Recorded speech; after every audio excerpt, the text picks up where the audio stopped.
Oh, what is she? Paper? Yeah, look, Phoenix is there. Blue Jinx. Oh, they're both listening. Oh boy.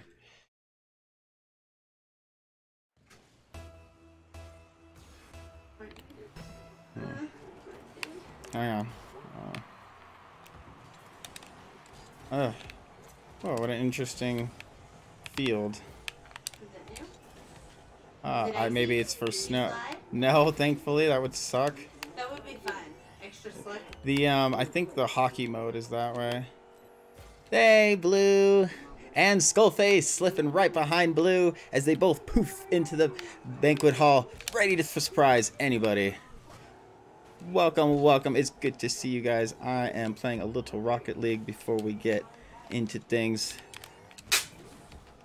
Got done doing a little Christmas shopping today. It's nice. Went to a couple places. Oh no, I just totally did the bad thing, and there we go. That was me, all me. That was all me. Yeah, no, it's all me. That's it. Yeah. Way to go. Hope you guys had a good weekend. I had a pretty decent weekend myself. It's nice not, yeah, busy. Christmas is now here. Fuck that up. Fucked all that up. There you go. There you go. Good shot. Does it surprise you that we're here first? No, it does. No, it doesn't. That's a horrible thing to say. What's up, Marcus MVP? Is that you, little Marcus? Did you change your name? It's good to see you. If that's you. I don't know. It might not be. I don't know why you would just assume that there could be somebody new. Hero landing. Here now. Alright, give me 2 seconds. So why are you sad, Marcus? I'll give you the floor for a couple minutes, then we'll see what we can do. Jump to beat up with some D&D. Sue Gangster for Max right there. And their hero shows up as well. The Changeling Synthesis Summoner. Yes, sorry. The title. Mother of Dragons, Breaker of Chains. Lightning bending, dual wielding, arrow kinetic, warlock.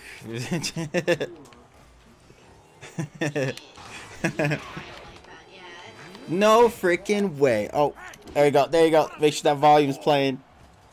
Yeah, okay. Oh no, as it's not playing. There it is. God damn it. I had the volume turned off because I was testing stuff. Hero coming in with a 345-bit cheer. Holy shit, that deserves a dab. Cowgirl looks into my soul or stares at me as I dab. Thank you so much for the freaking bits, man. You're fucking awesome. Holy shit. 345 is no joke. And for you, that is a score. Ooh, look at the motivation. Well, fuck yeah. Thank you, Hero. You're fucking awesome, man. Those biddies, man. I ended up buying some a while ago and for another channel, and it's interesting how much it like costs to how much they get. There may not have been did not work out. Okay, I'm trying to remember. Tell me a little bit more about this detail. I'm not remembering. There you go, there you go. Nice shot. Well, that's what I'm talking about. Here, let's do the announcement one more time just for fun's sake. Yeah. There we go. Cool. Okay. I love it. This was from the abridged a while ago. Well, of course I don't know her, but you could tell me a little bit about. Well, how old are you, man?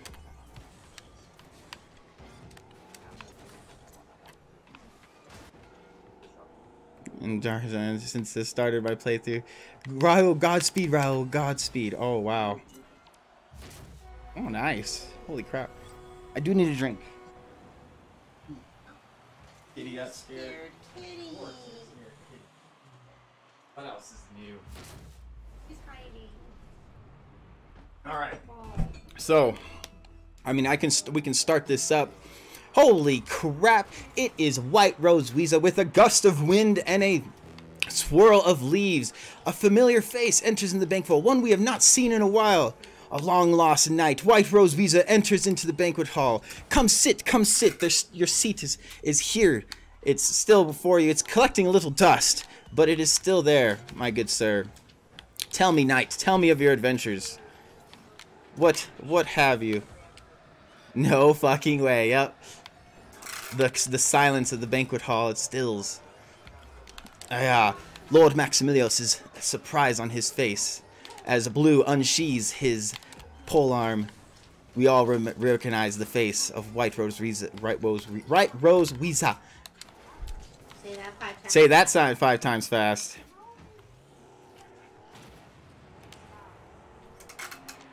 I cannot say I haven't been looking for some more knights to hold at my side.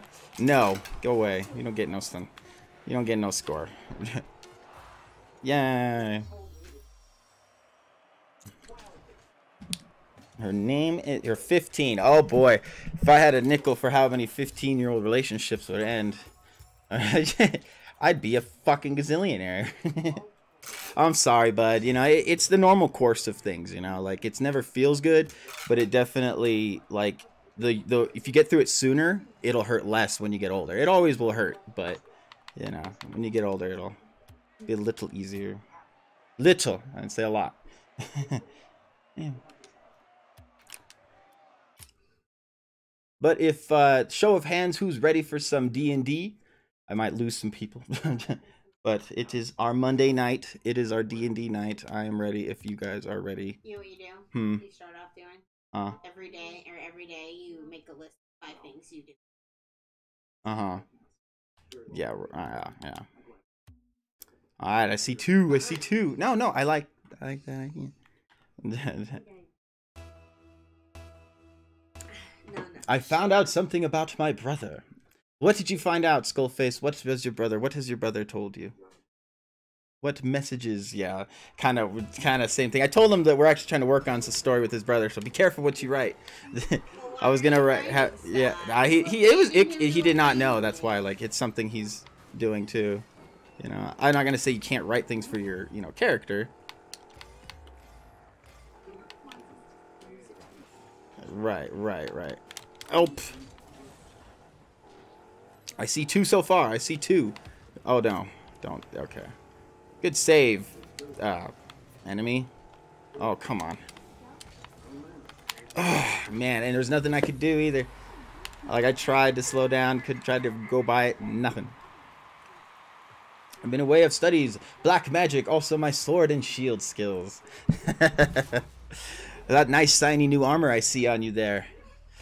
It looks a little scratched. What's that big scar on the side of that shoulder plate? Tell me.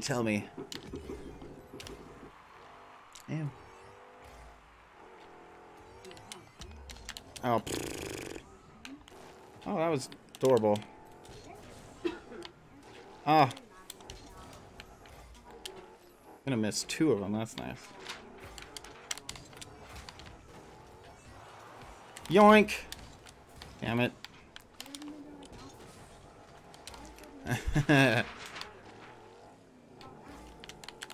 Ugh. Yeah, I was thinking of some campaign ideas for your character and stuff, so just let me... Well, Megan too, actually, yes. Cowgirl as well. Messing with something. We're messing with stuff. It's just some people's stories seem easier based on their backgrounds. Mm-hmm. Like, it's easier if it's like a personal problem than like a town or a race crisis. Mm-hmm. Like, I can see us doing Skull Faces before Gothics. Not the one that Gothics wrote, but yes. Gothics is vampire lore. No, Kitty, don't do it. No. So tell me, what are you guys wanting for Christmas? I just went Christmas shopping today, so that's on the subject. Lots of jingle bells all over the place. I'm tired of hearing the same 8 Christmas songs. Yeah, right. Sung by 5 different people. Yep, the same 8 Christmas songs sung by 5 different people. That's a true one. You know, I remember a guy I used to work with named David. Like, he loves Christmas music, and I don't blame him. But that makes me happy to know that this guy who normally has a lot of angst actually has like a light side to him, and he has like once a year, every year, he just goes nuts with like Christmas music that he loves. Fudgesicles. I want Maxamillios, monarch! The butterfly enters into the banquet hall as well. He sees a familiar face, white-robed Riza, sitting in the banquet hall in his respective seat. We have some new types of alcohol. Our friend Skullface has brought us something called blood ale and honey. What was the other one? Honey. God damn it! Honey brandy. He's like, no, that wasn't the name, but that was a decent name. God damn it!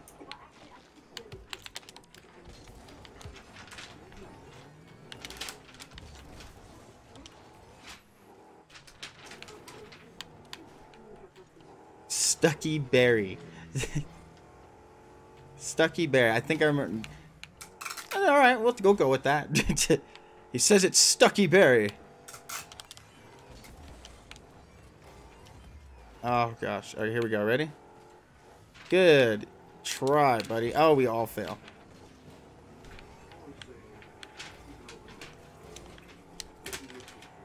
So, Marcus, tell me, what else?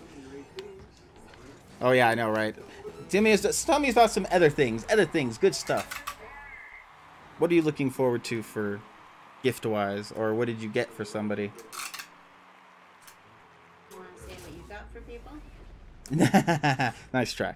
Megan's like, you want to tell people what you got for people? Uh-oh.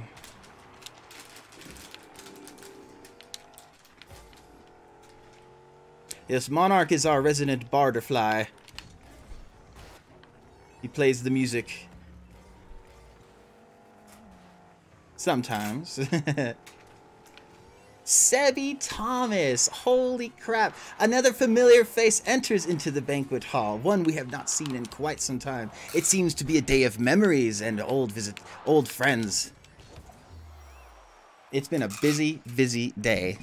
No, It's going to be a busy day. People coming. Yeah, right. It's good to see you. How have been things? Tell me, what of your adventures? What brings you back to our kingdom? You grace us with your presence. Speaking of, how many people do we have? 2 so far that are ready. And to be a late blooming showing ASMR. Oh, it's 4. That's 4, yeah. Alright. Hero's 5. Well, thank you, Sebby. Right? Right back at you. Huh? Yeah, I think we got you here. Yeah, we got Skull. Hero. I got a Crusader code. Deus Vault. Yeah, says Skull, or was it Hero was talking about, he has a Crusader class going on now. Alright, guys. So, if you're ready, we will start some D&D. I will switch it over. Let me switch over all the stuff and move things around. A permanent marker, maybe. Permanent markers in this house do you have? I know where one is. I can. Yeah.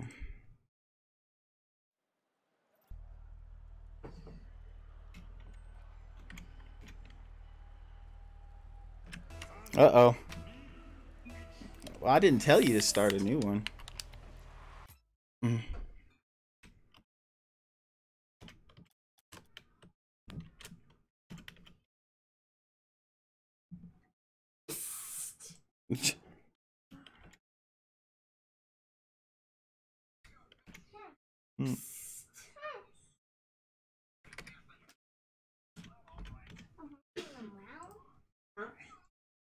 Let us retake the Holy Land. Open them now. What do you think, Xbox versus PlayStation? Honestly, Sebby, I'm on for everything. Like, I like PlayStation games. There's a lot of good PlayStation games. I would love to have a PlayStation. I just, you know, cost. I do like me a little PC as well. I'm really not biased towards any one of them. Yes, you are. Because we all know it's futile war anyway. Okay. All right. Everybody gather around the campfire. Gather around the banquet hall as we look into the magic crystal orb. Thank you, Kellyanne. For what? Oh, for the pen? Oh, thank you. That works.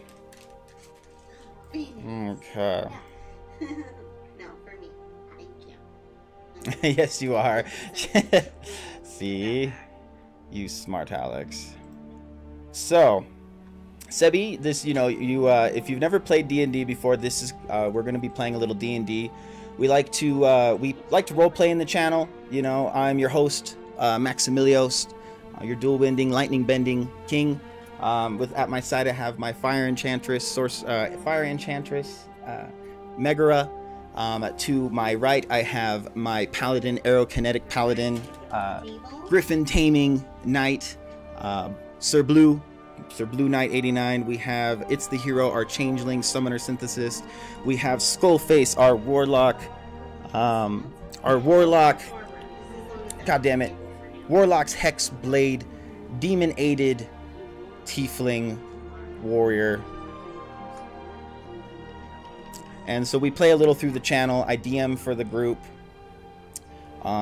If you don't understand the game, don't worry about it. Honestly, listen for the descriptions of the fight and stuff like that. There might be a little technical math in between, but I try to describe the fights as best I could.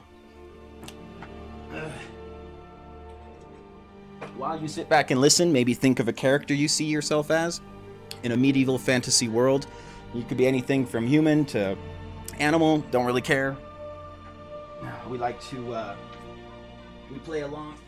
We play along and we have fun. And I do this every Monday.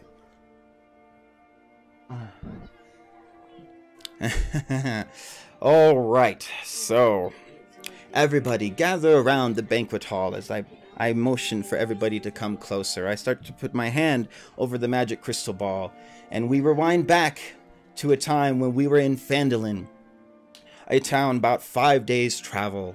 We currently find our traveling troop. You want this? No, right. Near a town called Thunder Tree, just north of Phandalin, an abandoned city abandoned town about 600 years ago by a plague of ash zombies that cleared out the area. We are currently heading north to reclaim a family heirloom and also question a banshee about a wizard's spellbook. Right now, you currently see us. We are out in the forest. I will actually have to change this. We currently find ourselves in battle. We last left off. Zombies are coming out of the forest to our north. These are our characters, if you've never seen them. This is me, Maxamillios. I'm a dual-wielding fighter. Cowgirl is her enchantress. BC Monarch is our butterfly bard. Blue Knight is right here. We have It's a Hero, and then we have Blue's Percy Griffin back here. We also have Skullface with his companion, Silver the Wolf, making camp. We were surprised in the middle of the night by zombies. I believe we should just re-roll initiative. I have no idea what the last initiative was. We currently find ourselves fighting 3 zombies and 2 skeletons a little farther back, about maybe 120 feet to about 120 feet. So everybody go ahead and roll for initiative, those who are playing. All right. Yes, I do have the health of the The computer hasn't been on, so it should work better today. The computer hasn't been right. The computer hasn't been on. Yes. Refrains from disconnecting. Right. Okay, so we have that. We have that. Let me should I pull up? What do I see here? I believe. Oh, there we go. And that is the. Yep, the sun and the zombie is that. Okay, we are ready to take off. So, what is the initiative? We have. Okay, we have Pyro at 14 plus 3, so 17. We have Skullface. Let me turn this down a little bit if you can't hear me. What the hell, brother? Roll 20. White Rose reset. Rolled a 19.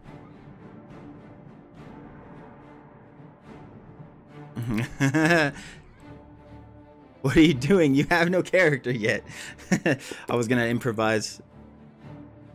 I could, you know, I'm not too afraid to teach you. Blue has 12 with, hang on, baby, plus 3. What's up? Thank you. I appreciate that. I like it. I worked hard for that skill. 13, 12 plus 15. Blue got 15. Okay. How much did Skull get with initiative? 6? Aw, poor buddy. Yes, enemy roll 6. You did the enemy? Okay. 6. If they go left. Okay. Okay, so you need to roll. Okay, so. Okay, so I got Hero, Monarch, Pyro, Blue, Skull, Enemy, and then whatever you roll. Okay, what's Skull? 11, so you're between Blue and Skull. 11 plus. My initiative is 4, so 15. But you're gonna let Blue go first. Am I? Okay, so 15. Well, Okay, so what's the top to bottom? Hero. Hero. Monarch. Okay, Monarch. Me. Okay. Blue. Pyro. Blue. Okay. Okay. Skull. Skull. Okay. Enemy. Skull. Nice. Enemy goes last. I heard you say the first one, but that's pretty nice. Okay, Hero, you are up. Go ahead. What would you like to do? Roll your attack, whatever you'd like to do. I believe you didn't use magic. Did you use magic missile already? I don't believe anybody really. I don't think anybody's used any spells. I think. Oh yeah, Monarch has Bane on these 2 creatures, and I don't believe anything else has happened otherwise. All right. All right. But yes, I mean, if you're ever willing to learn how to play D&D, I'm more than willing to do like a teaching course on a certain stream day. I was already doing it for another viewer. I don't mind. I enjoy it. I like helping because it took me a lot to understand it. So to get rid of this knowledge, I'll use my Firebolt cantrip on the blue undead. All right. Sounds good. Go ahead and roll that attack. Roll 20. I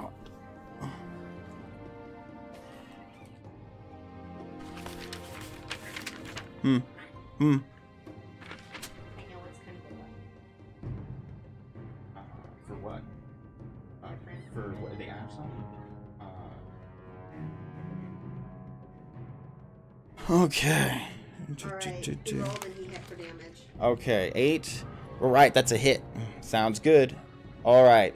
Fire trip. So, Skullface, Hero, and in his old man form, being a changeling, he can change his shape, starts to gather a fireball in his hand. He starts to cast the Firebolt cantrip, and he uses his palm and slams his palm towards the zombie in the middle. The zombie takes the burn, but all of a sudden you notice, Hero, that the zombie starts to poof in this black cloud of smoke around it. This is not no normal zombie.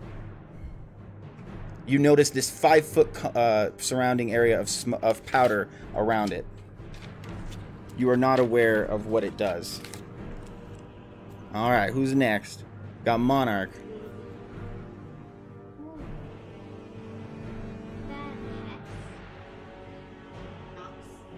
Okay, let's see here. Said blue.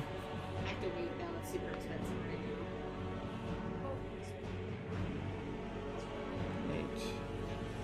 now. Let's see. I saved a bunch.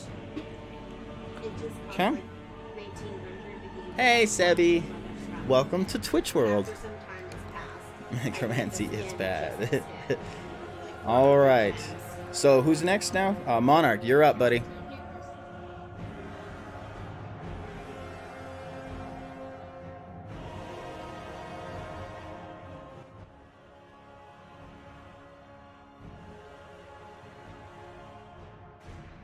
Okay, so it is about nighttime right now. The forest is pretty noisy.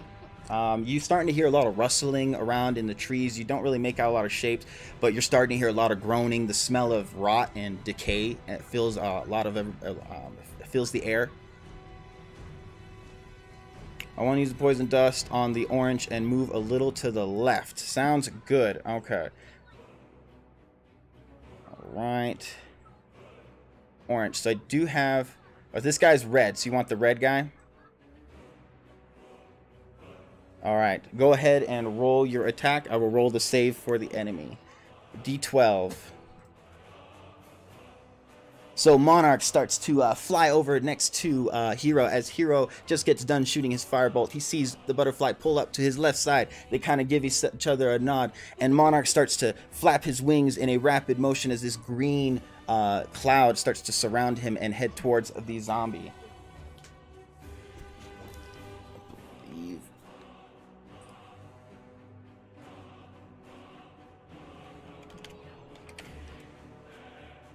The zombie rolled a 15. It saves, takes half damage. Let me double check something while we do this. All right. My chat continues to disconnect. Popped up to my face like a jump scare. Not the sports.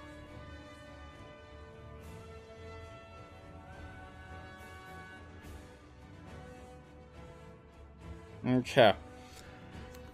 Oh, well, thank you for the follow, it's Mr. Kugo Sebi. I appreciate it. Welcome to my Twitch world. I appreciate it. So, I'm waiting on Monarch's damage roll before I start to describe the damage.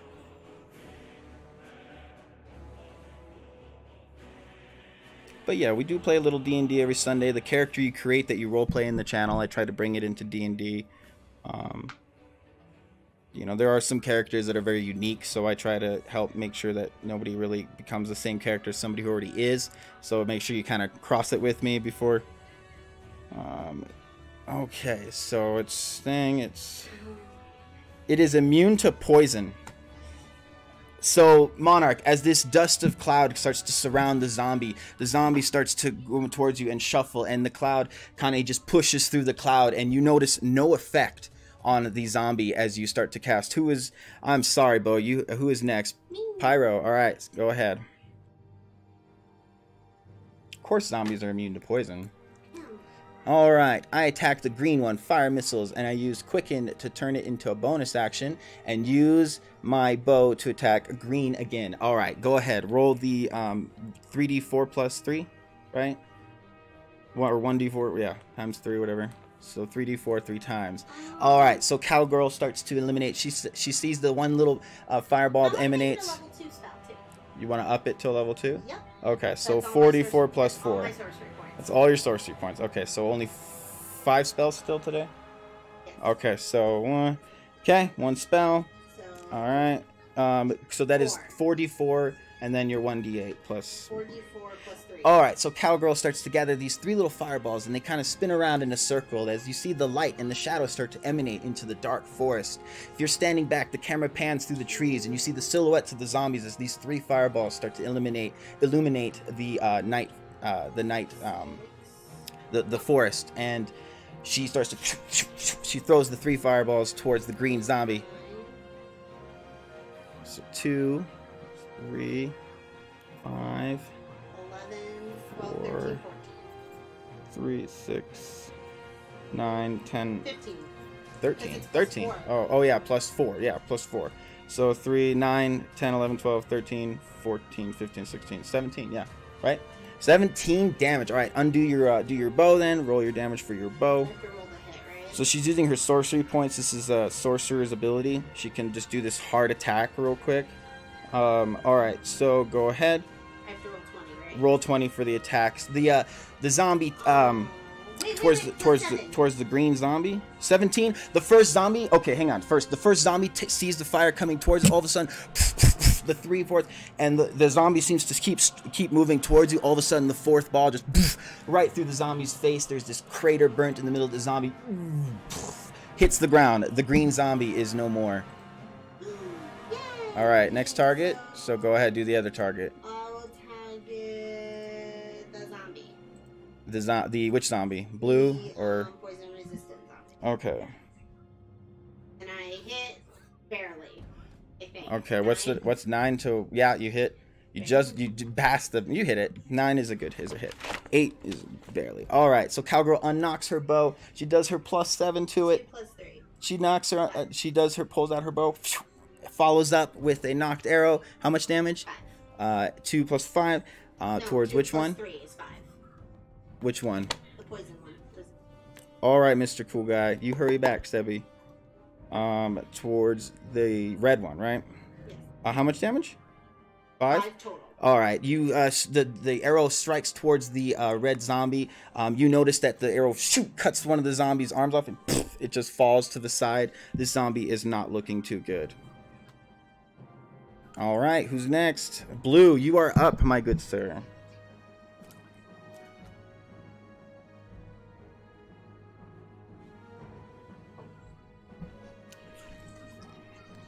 And Blue, yay, thank you.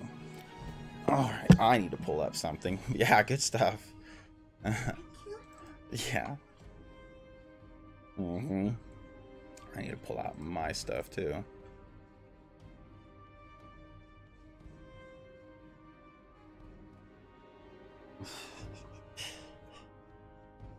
It's a new one, that's why it's like, can you do that?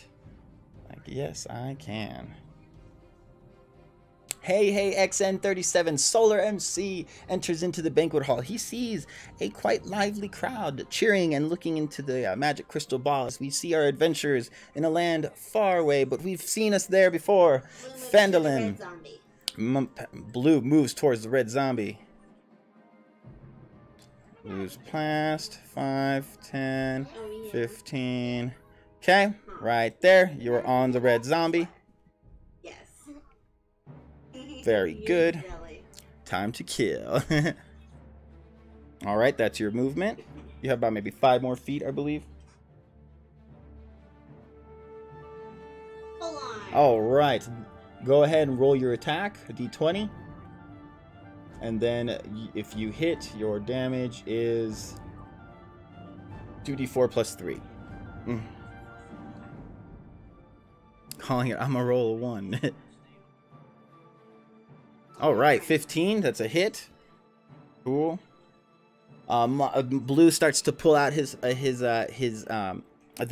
poison dust starts to dissipate as Blue pulls out his pole arm and starts to get ready for a hard swing. 4. Cool. Very good. What else? So as Blue lifts his poleaxe arm, he starts to shift his entire body weight and just clean cuts through the zombie. You kind of see this whoop, as the entire body just shifts with the weight and falls to the ground. The legs almost stand in place as they stand, and then they just fall down to the ground. The red zombie is no more.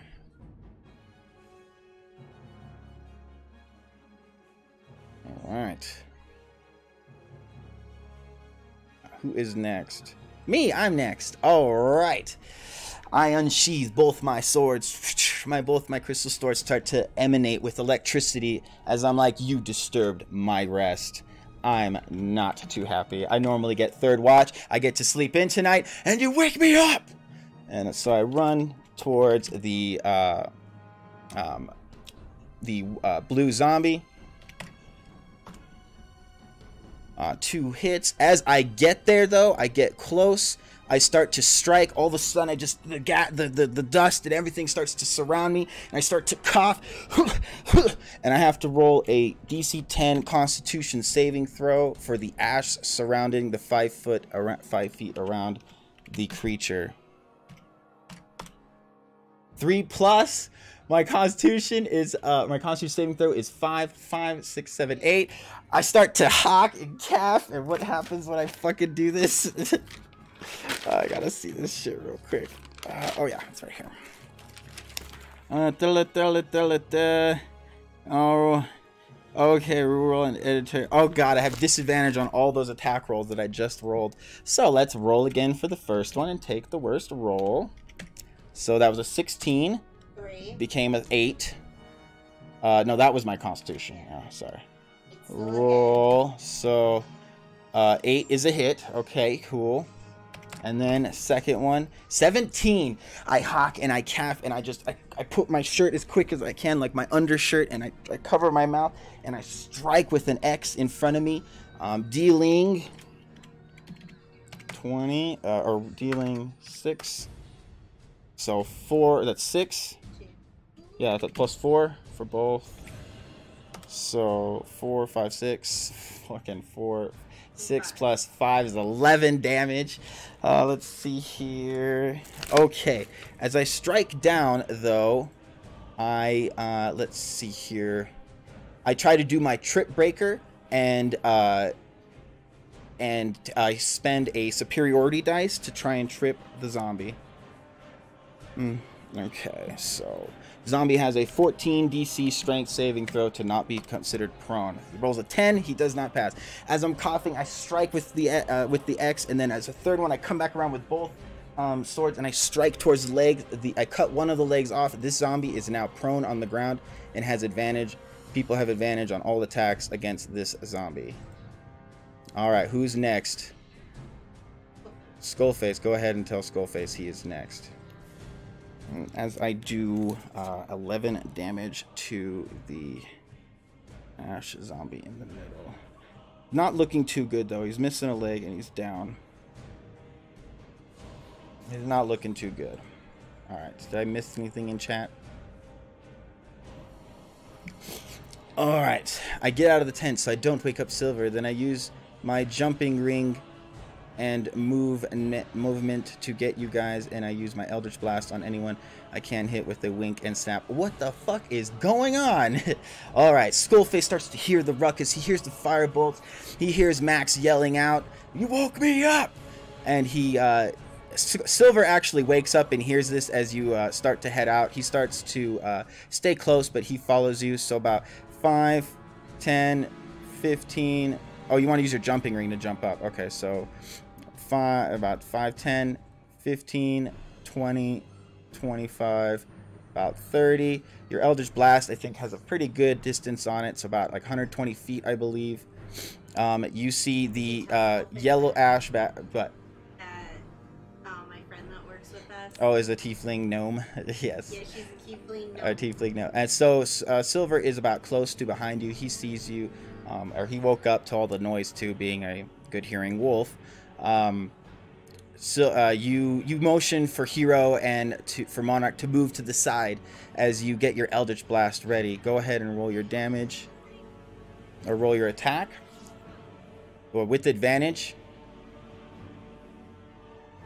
With advantage. You can tell him. Sorry, you're good.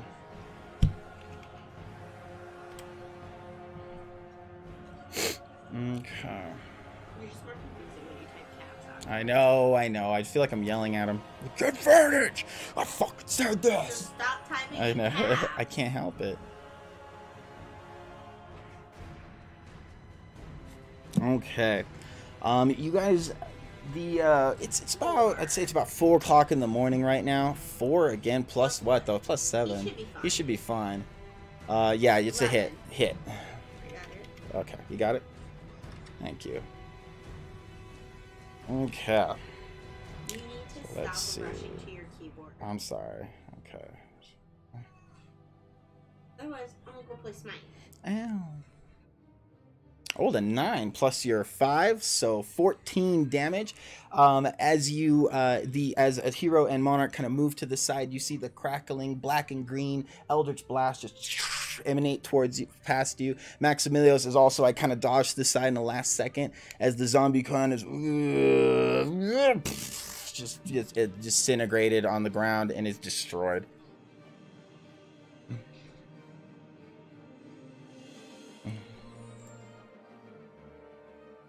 All right, there are 3 more skeletons to the north. You hear bushes and the rattling. You can't really see them. They're in 3/4 cover right now. That is a -5 to all attack rolls.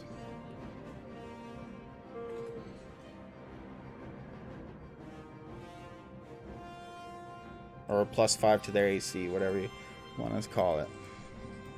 Alright, who is next? Skullface is good. Enemy is up. Okay. Alright, the zombies are going to stay back, and these are skeletons, and they start to knock arrows. The orange and purple, and from left to right, orange, purple, and yellow zombie. Okay, I will zoom in a little bit, let you see. They're to the north of the camp. They actually, if they were to attack, would have +5 too. So okay, so here's what's gonna happen. All right, one zombie is going to move to the right. The other zombie is gonna come out of the cover and get a little closer to Max. Other zombie is going to move to the zoom in and stuff like that. Yeah. I just want you know. But still, what the fuck is going on? All right, they are going to roll their attacks.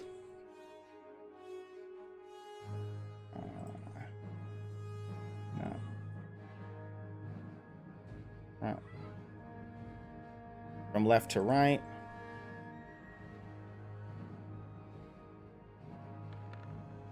+10, 9, and 8. So 10 plus, what is it, +4? So it's 14 on the first one, 9, 13 on the second one, fucking 8 on the other one. All right, so blue, as you strike down that last zombie, all of a sudden you see an arrow fly at you from your left side. You dodge it just in time as it flies past you. Max as well. I see the arrow coming towards me. I ping, pull out my sword, or move up my swords and deflect the arrow. Cowgirl as well. She sees the skeleton to the right shoot towards her, and she kind of does a little twirl elegance to the side as the arrow just easily passes past her, as he wasn't even close and shot. All right, with that, the enemy is over, and 2 more white powdery looking zombies start to shuffle out of the sides.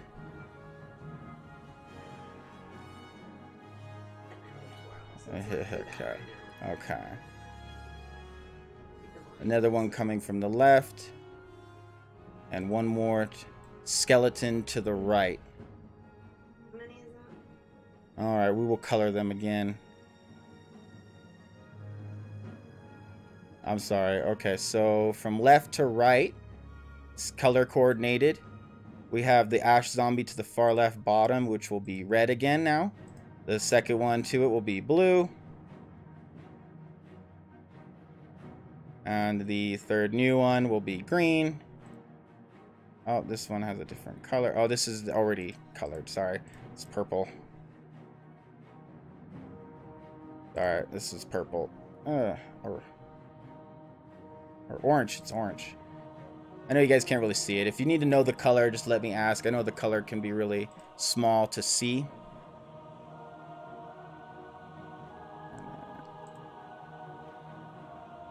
Okay. And yellow. Okay, yellow. What? What's so funny? Pink. Okay, so how many? Alright, so there's 1, 2, 3, 4, 5, 6, 7 bad guys. Okay. Now next, who's next? Hero, you are up, sir. Sorry, what's up? Oh, you got it.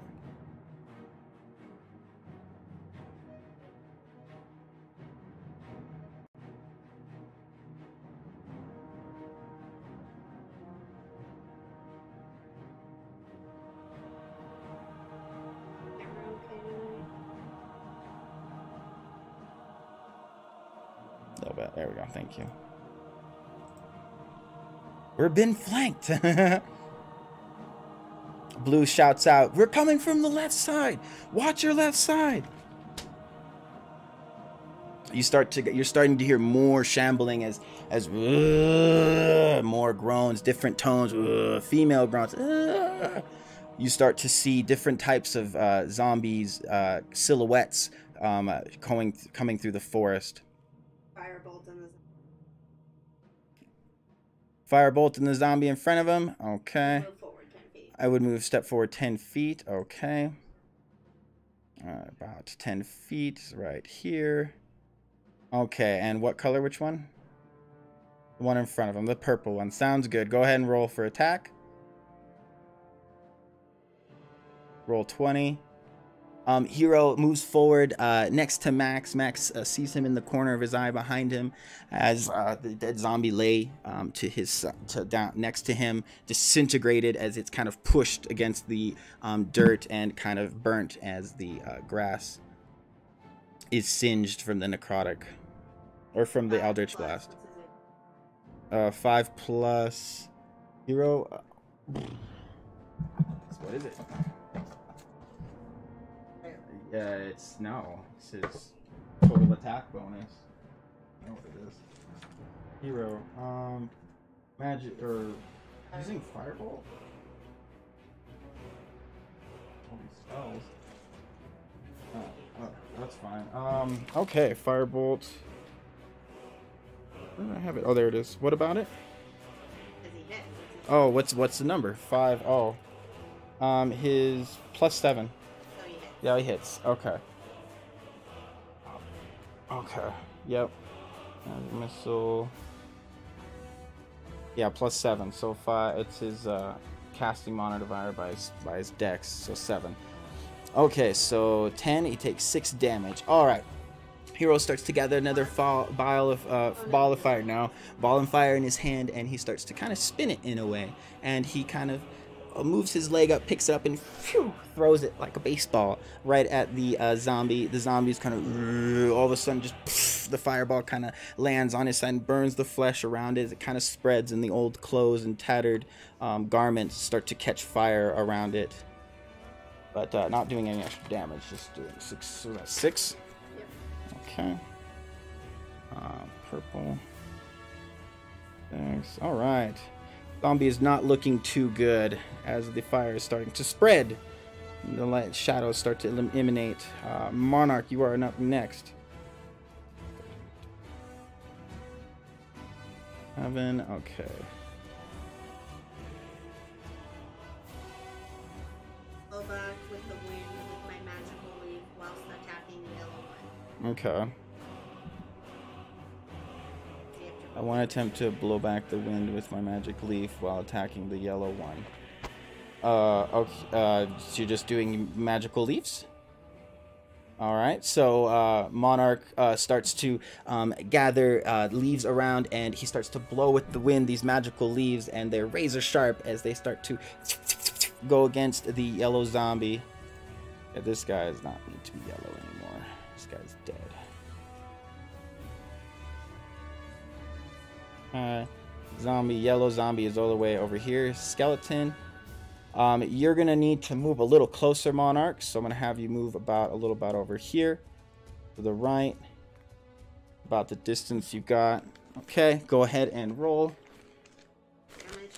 Damage. Yeah. Roll his whatever it is.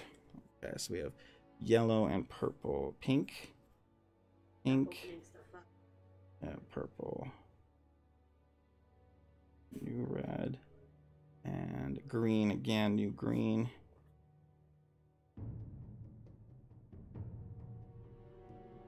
And 2. 2 plus whatever. What's his whatever? 5, 6, 7. Nope, that's a miss. Damn it.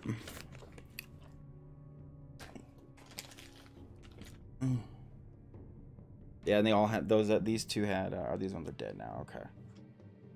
Gonna go grab a drink. All right. It is Pyro's turn.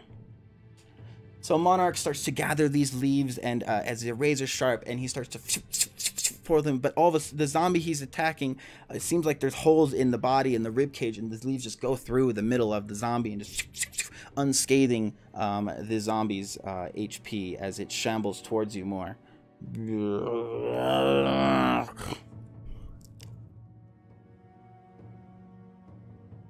All right.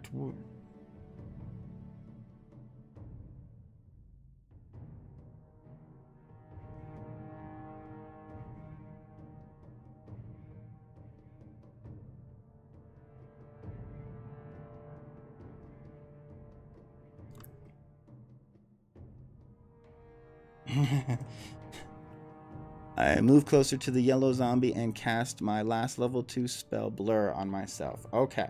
All right. So, Cowgirl, you move up towards the yellow one a little bit? Yeah. Can I move to like where?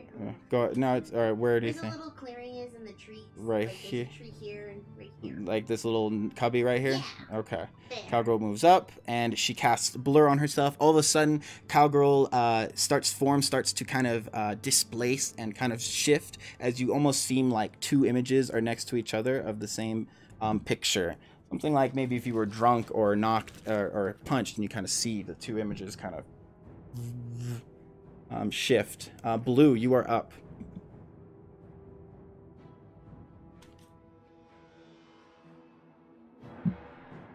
I'm a fish. Woof. I love that. You're using Twitch to roll and play D&D. Never seen that before. Well, thank you. I appreciate that.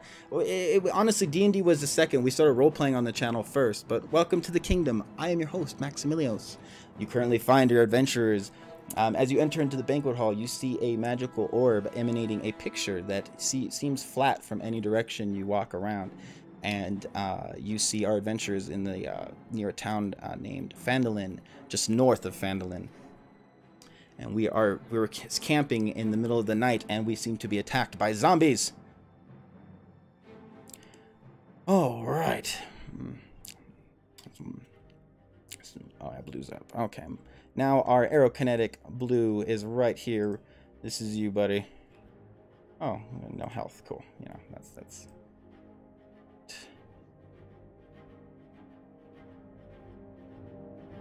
I move between Pyro and BC Monarch. Sounds good. Very good. 5, 10, 15, 20, 25. About 30 will get you about right here. That's your full movement right here. Don't have anything long distance, do you? What else you got? This... Oh, if you roll 1 or 2, you get to re-roll. Divine Sense, Pool of Life, Divine. What's up, baby? Bathroom. Okay. Hurricane. You do have Hurricane.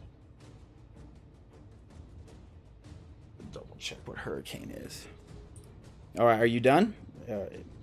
Ask him if he's done with his turn. I think so. Okay, I'm good. Hey, good with me at Miss DM. At Miss DM. Okay, so he's good then? Okay. All right. So I'm not going to move towards those other zombies either. I'm going to move up to this zombie on the left. Okay. What you can do, well, it's like what you can do next time if you want, you can say, oh yeah, this is not right. That you hold your action, like you can move and do bonus action, but you can also hold your action and just say what it triggers. What do you mean? Like what? Things I feel like I'm saying. Oh, okay. Okay. Things I feel like are really... Okay, so I move up towards this skeleton and I roll for my attack. I unsheath my dual swords. All right. Hiya. 14. That's a hit.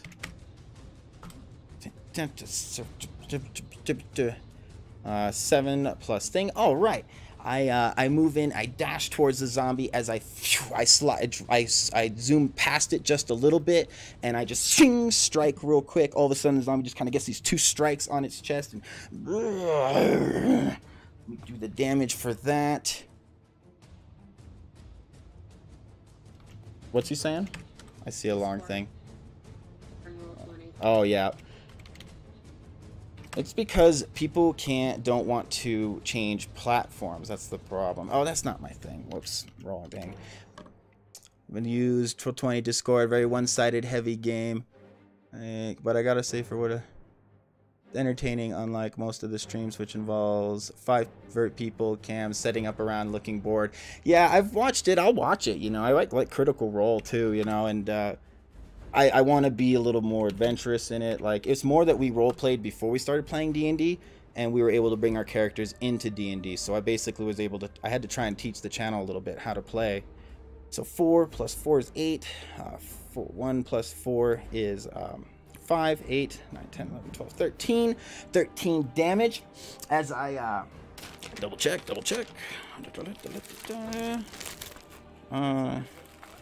Russell. Thank you for the follow. I appreciate it. I welcome you to our kingdom. Tell me about yourself. Tell me what kind of character you see yourself as. All right. Oh, I forgot for the zombies to do something, but that's okay. Their turn's coming. Okay. As it was for their death.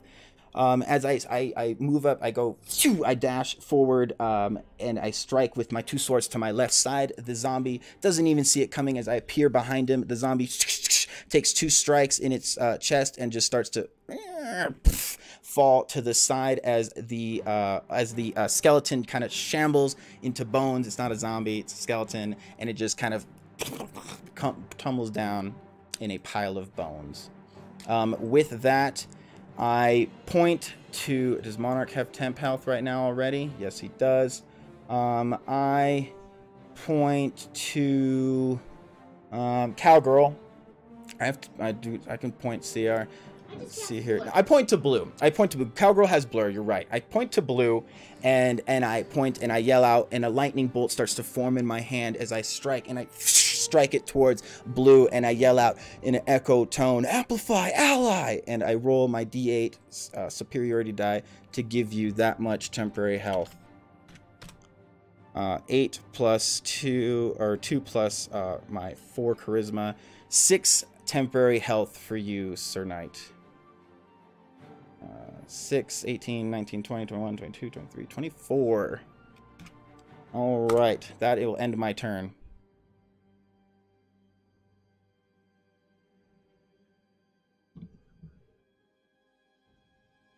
Could I have moved and used my action to give someone a better roll? What you can do, yes, you could move up to Monarch and be like, do the help action.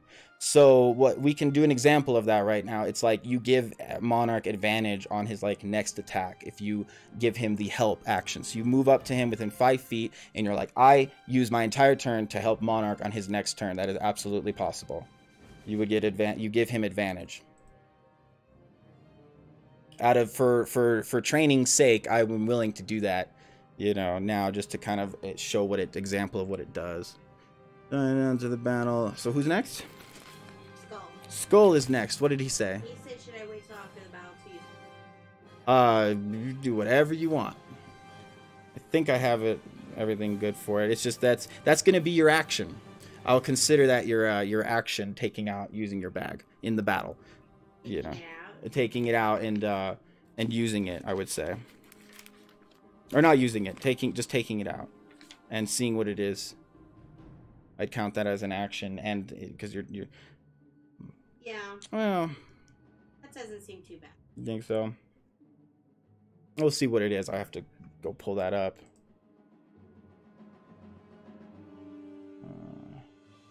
Action can be to grab it. Yeah.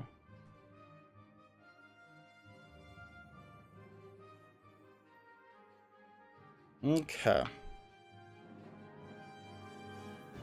It's an action to take it out and use it. Is that what you do? That's fine. Yeah, that's fine. Take it out as an action to use it. I'll let you. That means you use it. I mean, you can use it. That's fine. I'm okay with that. Yeah, then your turn's over if you don't want to use it. But I'll let you use it then. That's fine with me. Take it out. You see what you get, and then you see if you can use it. You might be a delay there, so you might have answered something. Okay, sounds good. Skull face. Which tree do you want to move to? What level are we playing at? I am level 3. Everybody here is really new to D&D, so this is our first campaign. We're playing the Mines of Foundelver, but we mixed it into our own campaign and homebrew. We have a story for the kingdom and stuff like that for the channel and how it was developed. But yeah, some are still level 2. I think everybody's at least level 2. I'm level 3. Cowgirl's level 3. Blue level 2. Skullface level 3. All right, go ahead and roll an 8 or a D10. I believe that's what I had you roll. Yeah, D10. Roll a D10 and see what you get. What number? So Monarchs moves to one of the trees, the closest one to me. So to the left, Monarch moves up to the left of the tree, hugging the tree, trying to get some cover. He now has at least, depending on where it's coming from, 3/4 cover from the tree. He reaches into his bag and starts to see what he can pull out. A 7. All right, drum roll, everybody, drum roll. Oh boy. Okay, you reach into the bag, hero, and you start to feel a vial, a long, thin, cold neck. As you grab it, you realize it's the shape of a potion bottle. You pull it out, and you have a potion of lycanthropy. When you drink this musky potion, you are polymorphed into a rare rat for 1 hour. No concentration. Yeah. Your concentration for yeah, I know, right? For 1 hour, no concentration required. Unlike an actual were rat, you cannot bite a target that can give it lycanthropy. And I'll have to pull up the were rat stats if you decide to drink it.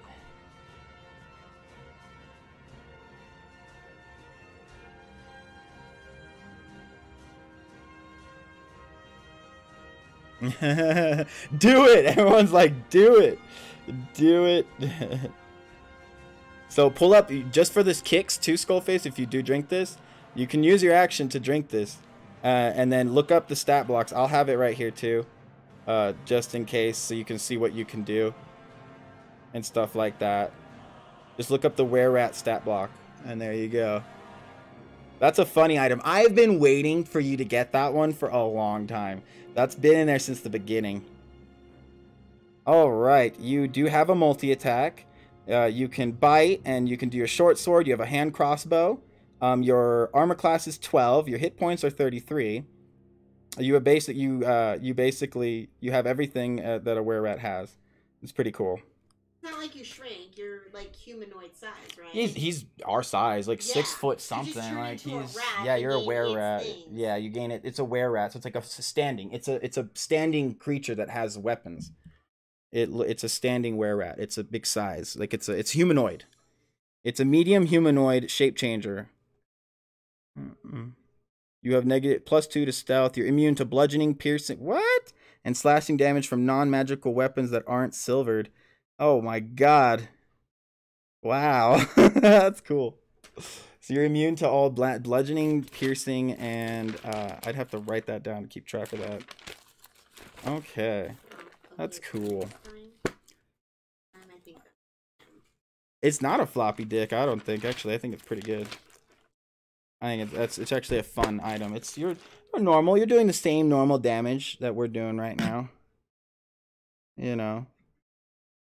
4, you're doing target, DC, you bite, yeah. Okay. Where's your attack? +4 to hit, 1d4 piercing damage. Oh, I need to get a better were rat stat block that has the minimum damage. It's pretty sweet. I'm always a fan of homebrew custom stuff. I know my DM was giving our party a custom magic item which complemented our character traits and personality. Exactly. I love doing that. Like, I have a pretty decent system. I use a lot of resources for this, but this is something that me and Skullface, he asked me if he could have a part of his character as a random bag of holding.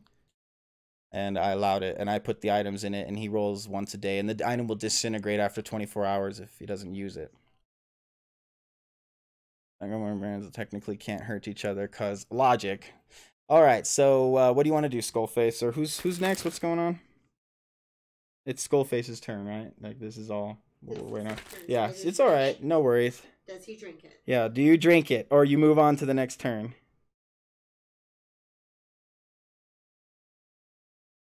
That's only 4 damage though.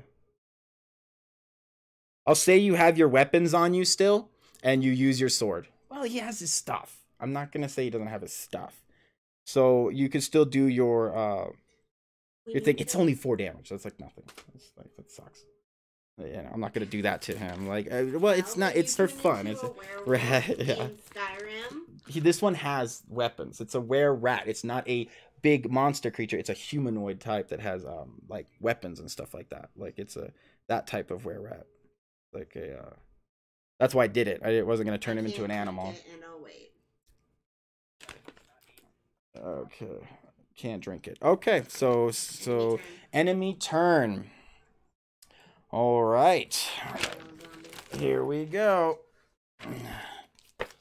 Diddly diddly diddly diddly do. All right, we're gonna go from left to right in proceeding order. This zombie, 5, 10, 15, 20, 25, 30. This one's going to come towards you, Skullface. You see to your right as this zombie comes shifting around. It's kind of has this really sharp teeth, kind of ghostly look essence to it, as it's kind of this putrid smell and dust starting to go around it. Let's see here. I'll move them all first and do their attacks in order. So this is this one's going to move a little more, and he's going to attack Hero. So we'll do first. So the first one's going to hit towards Skullface and do his attack. Okay.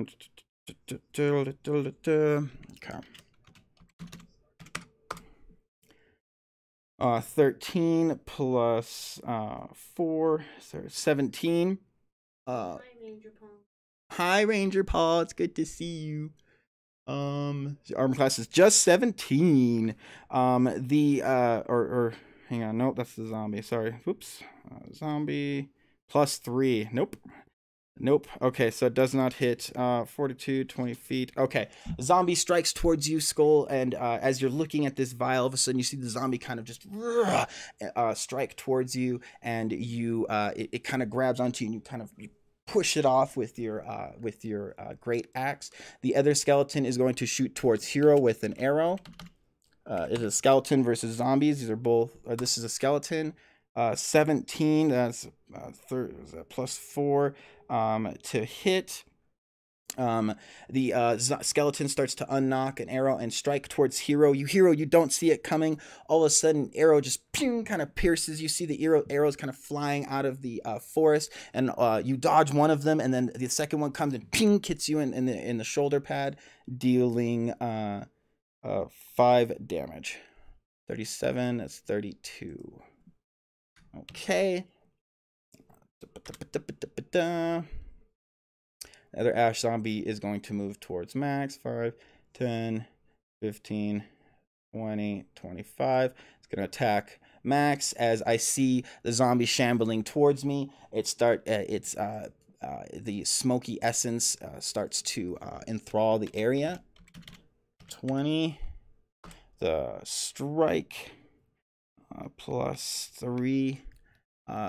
Rolled a 5. He strikes towards Max. Max kind of just takes a step to the side as it strikes and misses towards me. More zombies starting to shift out of the bushes. You're starting to hear rustling and just groans and snarls and the chattering of bones. So is that 5, 10, 15, 25, 30. Yep, that's true. As the zombie strikes towards Max and he misses, Max's spiked armor that Cowgirl bought for him at the store strikes with a missed melee attack, dealing 2 damage to the skeleton, to the zombie. Yay. That is green. Okay. Sounds good. Yay, armor. Okay, second skeleton is going to back up a couple of feet. It's not close enough to you to provoke attack of opportunity. He's going to get far enough to knock an arrow and shoot towards Cowgirl. He unknocks his arrow. Cowgirl sees it, looks towards the skeleton. He rolls an 8. Cowgirl just kind of moves to the side and disadvantage. So let's roll that again. Yeah, right. Let's roll the roll. Yeah, I have to. You have to take the smallest one. 7. So he rolls towards Cowgirl. Cowgirl kind of just dodges. This skeleton has been missing Cowgirl. She's pulling matrices all over the place. We're hardcore Mondays. The sharpening. I've been excited to see you use it. Yeah, Katron's team helped cause the gun to bed minions. Fighting a drag. What did I miss? I just told him, I was like, I look forward to using your bag because it's unique. And, right. You know, like in this case, I don't think we're gonna die. They're like they're a lot. They're not really hitting us too hard, really. No, not. But would you do it against like a dragon? Fuck no. Use what yeah. You know All right. The second skeleton to the right, the last one over here hiding. We will make him whatever, just something else. And he's going to strike towards Cowgirl, or since we're going to strike towards Blue, way over here to the bottom side. Yeah, I know, right? They're zombies or they're skeletons. He strikes another arrow knocked towards Blue. Blue, you see the arrow coming, in the last second you kind of just effortlessly pull up your pole arm, and it ping bounces off the pole arm as you see the arrow just fly into the bushes nearby. That is the enemy's turn is over. Next is Hero, right? Go ahead and let Hero know it's his turn. All right. Allianne,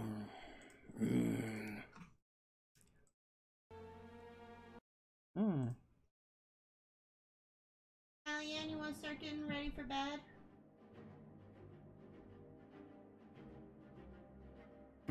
I'll wait till we get to the branch. All right, so it's Hero's turn. Hero, you are down here.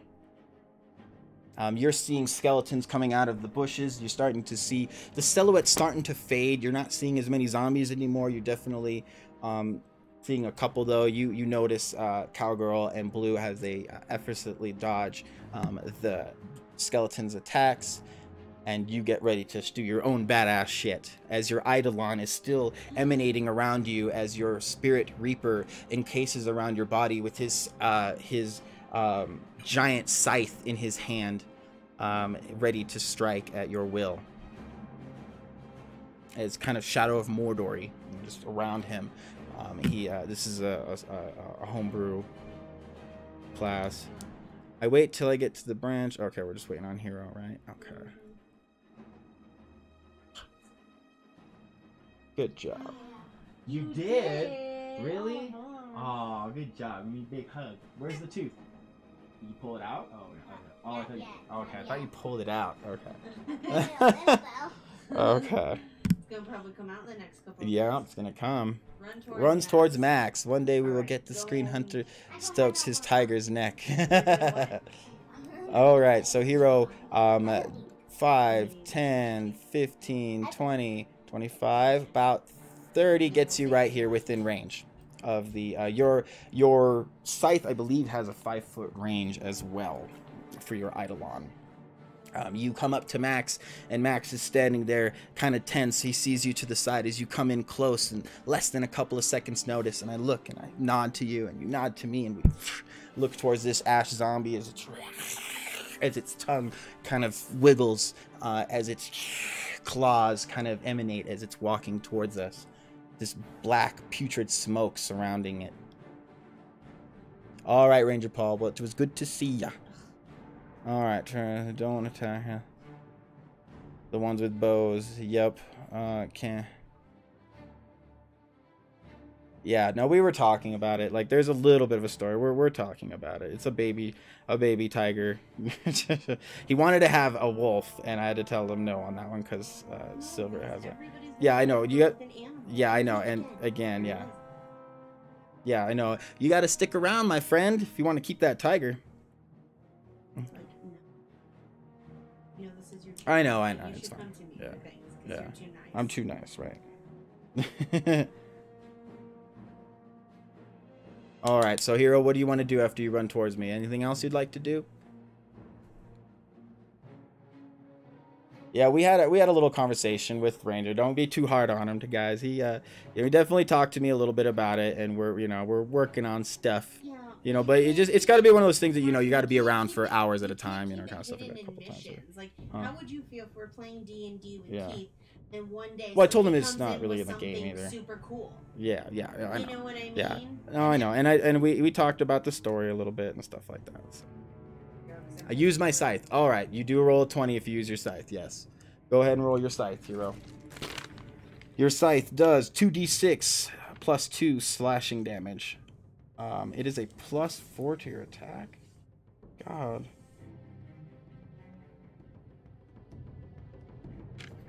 It's really bad. Roll a 19. That's a hit. Hero moves towards the ash zombie. As you get close, Hero, all of a sudden the smoke starts to come towards you and surround you as you're striking down. You hit the zombie, but I need you to go ahead and roll a DC 10 Constitution saving throw. As you strike down, what's his damage? He rolls 5, and 2, so 5, 6, 7. 8, 9, 9 damage on the green zombie. All right. Okay. And then go ahead and roll a DC 10 saving throw. All right, 9 plus, what's his constitution? +1. Very good. The envelopment starts to surround you, but you brush it off, and your Eidolon kind of does this pulsing as he pushes the smoke away from you, and you hear this screech of undead around you. The skeleton takes the slash in its chest with stride. As after you finish that, the smoke starts to surround it in a 5-foot cone. I have to roll a DC 10 saving throw as well. Just wiggle. If it starts hurting when you wiggle it, then I mean, don't do Diddly it. diddly but, diddly diddly you do. know, it will get to that point where it's just ready to pop on out. Because it's coming out. 19. I start to also, I kind of just move my hands and get this smoke away from me. It was for me. I also, when he hits it, every time that thing gets hit, it emanates a cloud. I love you very much. I miss you. Yeah, good job on homework yesterday. Okay? I'm glad we're ahead of the curve. I know, yeah. You fuckers are resilient. Yes, they are. I think. Let me double check. Yeah, I got you. Go ahead, you're good. Oreos. Yeah. Okay. Hero, as you do that, you're good. The damage holds. Monarch, you're next. Excuse me. I will type for Monarch to tell him next.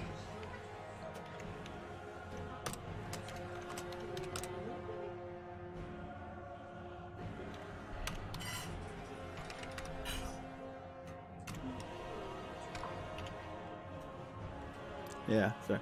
I want to use Magical Leaf on the one closest to Cowgirl. Okie dokie. Alright. So, Monarch, you go ahead and roll your attack. Monarch, you start to blow the wind around you, and these magical leaves start to form and create around your body, and they start to have this almost shiny-like appearance as their razor sharpness. It floats around you, spinning, some spinning horizontally. All of a sudden, they all face the same way and fly towards the zombie. 8 plus whatever is a hit, because I know... Let me double check, just in case. But I'm pretty sure I know the zombie's AC now by heart. Okay. Okie dokie. Roll damage. Alright. 2 plus... 2 plus, 2 plus, 2 plus... 1d6 plus 3. So 2 plus 5. All right, the pink zombie.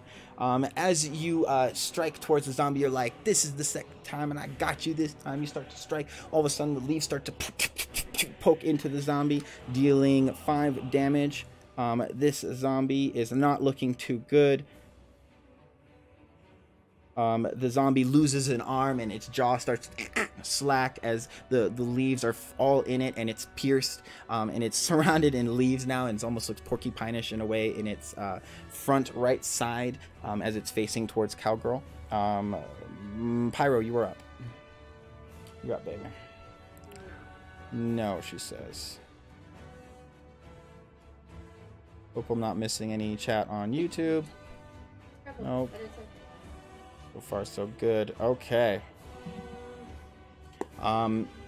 As this is going on, Monarch, Percy, and Silver are kind of just they're kind of showing tense. Percy actually takes to the skies and starts to fly around as you hear him flying around. Blue, this catches your attention for a second. Silver moves up towards the Ash zombie.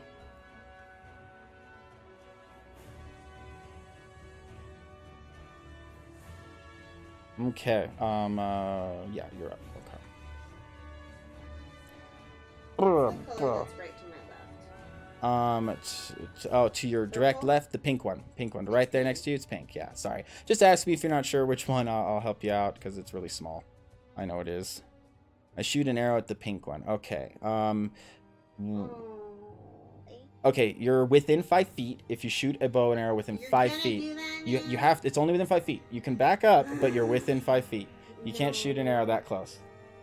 Are you gonna apply that rule to all of my dexterity stuff? No. It's only 5 feet. It's only a 5 foot rule for arrows and long distance weapons. Is that for but not for fireball though either. It's only for like arrows. I don't know why it is, but it's for bows and arrows. Fireball. You want to do fireball Okay. or magic missile or what? Fireball? Do fireball. You want to do fireball? Yeah. So then I get a plus. I mean, you can 7. do it. You just gotta risk an attack of opportunity, and you like have my blur, so it's a position. disadvantage. I would just take a step back. It's your choice. I like my positioning. Okay. Between 3 All right. zombies, Roll a fireball. And I'm assuming that they're stupid enough to keep hitting me. Yeah. So I'm tanking. Go ahead. Roll fireball. All right. 3 plus what? 7. 7. Just fucking on this zombie. On the zombie. Yeah, it is. I believe it's 8. Just double checking. I'm always mixing up the zombie and the skeleton. Yeah. All right. So Cowgirl gets a fireball ready and she shoots towards the zombie. The zombie, she hits towards it, but all of a sudden the shoulder that she was hitting kind of falls short and almost falls off the zombie as the zombie is taking lots of damage from Monarch, from Hero, from Blue, and the fireball just barely misses as the arm falls off just in time for some reason. You rolled a 7. No, 3 plus 7. Oh, 3 plus 7. Yeah. I thought you said 7. No. Okay, so yeah, it hits. Does it So say as the 3 plus? arm starts to fall off, all of a sudden, so what's the damage? 9. All right, well that's completely different. Yeah. As one of the so the fireball just misses and Cowgirl's like, oh fuck this, and grabs another fireball and gives it another try, another go, and the fireball hits towards the zombie. It just lands inside it, cuts through completely as the fireball just continues off into God knows where, and you see the light kind of fly past as it hits a tree but does not catch it on fire. The zombie kind of falls at your feet as it takes one final attempt to lunge at you. Oh, hold up. Zombie rolls. Let me see. Hold up. I keep forgetting. Okay.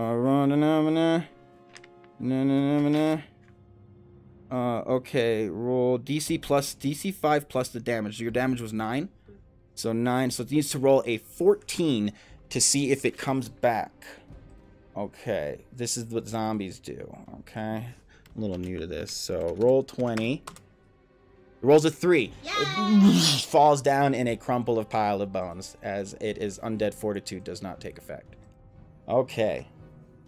Who is next? Blue, you are next.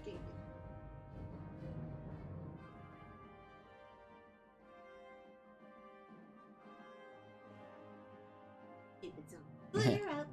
Stupid zombie. Blue, you're up. She points to Blue. The groans are starting to and the chattering is starting to thin out a little more. What? Use one more level 2 spell. I'm pretty sure you have a couple more spells. I'm pretty sure you still have a couple more spells, yeah. Well, I wrote down how many I can do a day. Yeah. So this is technically how many I can do. Yeah. How many you got a day with oh, you mean technical? I have- Okay. Yeah, technically I can do 6 a day. They have to be 4 level 1s. You were about right here, Blue. 2 level 2s, but my Pearl of Power goes up to level 4. Mm-hmm. So any level 4 spell. Okay. There is Sorry. one more zombie over here to the right, by the way. Does that sound bad? Might zoom out a little bit, sorry. So there's your other zombie right here. If you're having trouble seeing anything, let me know.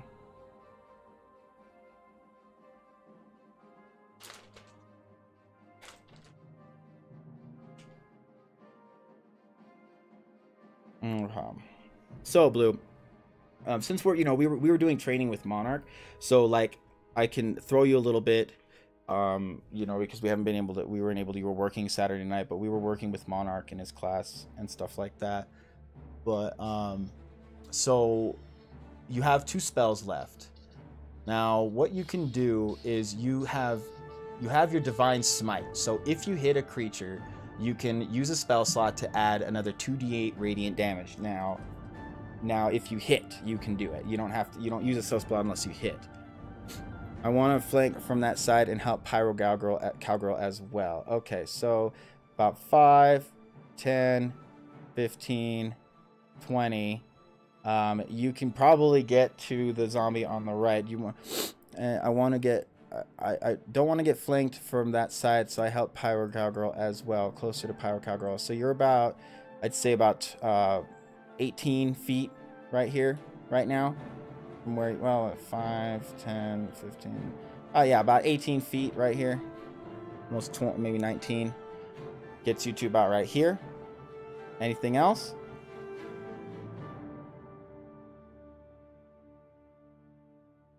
And as this is going, you start to notice, Monarch, you start to notice, a couple of rabbits that kind of jump out of the bushes and run away from the fray of the fight, as the tension of the area is really heightened, and they sense it and they just book it out of their little burrow next to where you're flying. You also, Skullface, you kind of look as you're sitting to the back of the tree and you're looking up to the sky, and you see the moon and our other surrounding planet to our right, as Percy's flying in the sky, shrieking like an eagle, keeping a bird's eye view, if you will, on the battlefield. All right, Monarch Blue's done. Max is up. All right. This is where I wanted fucking Oh no, not the bunnies. Not the bunnies. Hey, they're safe. They ran. They're safe. They'll be back. Okay. So let's see what I got up my sleeve today. I've used 2 superiority dices, 2 subs. Max. 2 subs, superiorities, 2 superiorities. I've used 2 superiorities so far. I am going to. Damn. Let's see. What is this guy? This should be on the table. I'm going to strike towards the zombie in front of me one more time. Screw it. Let's go for it, and I will. If I don't do enough damage, I will use my action surge. So I roll with my first strike. 5 plus 7 is. All right, I should get quieter. 5 is 11. Okay, that's 11 on the scout zombie, right? Yeah, 8. Okay. I put that one in your thing, and my bonus 9 plus 7. That's a hit. All right. I roll my damage. 6 plus 4. 6 plus 4. Yay! It's 10 on my first hit, and 16 on my second hit. I strike down. I'm like, hero. I'm like, thanks for being at my side, man. Here we go. Let's finish this motherfucker off. And I spin my swords in my hand and I strike down. Strike as I rip the zombie to shreds. As I rip it to shreds, again, because Max has not learned his fucking lesson to stop attacking the damn thing with melee and just close distance. As it dies, me and Hero both need to roll DC 10 Constitution saving throws, as this zombie also will roll its undead fortitude. So I did 6, 7, 8. I did 16 damage plus the 5, so 16, 17. So that's almost 21. The DC for this fucker to survive is 21. Constitution saving throw. Haha, he critically fails. As in a poof of black smoke, the zombie streaks out as... Huh? Hero rolled a 5. Hero rolled a 5+. What's your Constitution, hero? Damn it. No, +1. 6. Okay, so hero, for the next minute, you start to cough and smack, and you're like, God damn it, Max. As you now have disadvantage on all attack rolls every turn until you, on the end of your turn, you roll a DC 20 or DC 10 every turn at the end of every turn to see if you get rid of it. You are now, what's the term? It's not poisoned. It's like you're choking. You're choking. You're choking and gagging. You're not dying though, but you're definitely having disadvantage on your attacks. Max and Skullface. Skullface, you're up.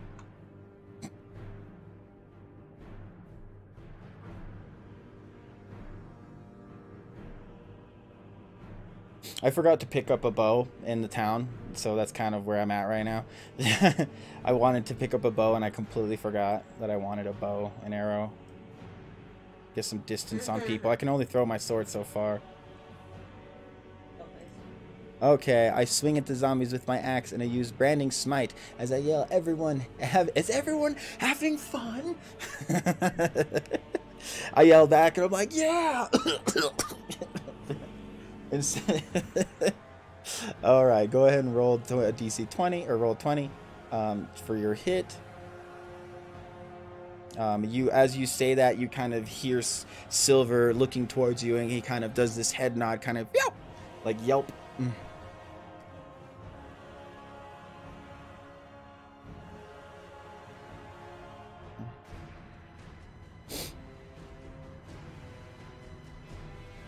Okay, Skullface rolled a 19. Very good hit.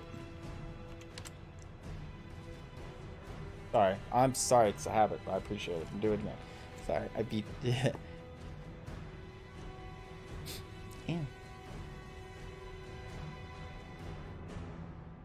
Yeah, there you go. 2 + 5, 6, 7. All right, the orange zombie. Oh no, this is the red zombie. He has not been hit yet. Okay, as you strike down, you yell, is everybody having fun yet? As this smoke hits your face, it kind of cuts from the cut of the zombie. As you bring down your axe, the smoke just bellows out. As the camera zooms into the blade of the axe, it just blows into your face. You start to cough. Go ahead and roll a DC 10 Constitution saving throw, my friend.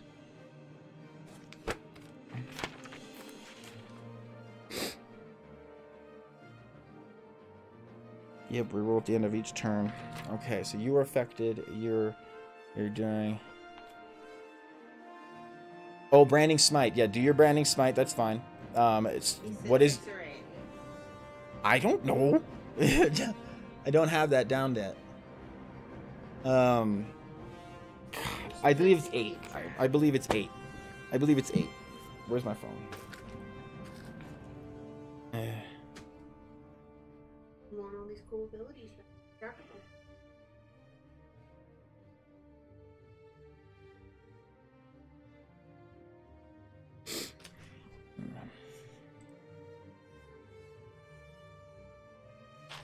Thank you.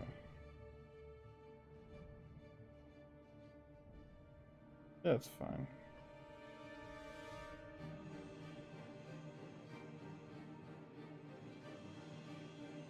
Alright, branding smite. 2d6. 2d6 attack deals extra 2d6 radiant damage, doubled because it's a thing. Okay. I never got it down yet. You're good. It's 6, 6, 6.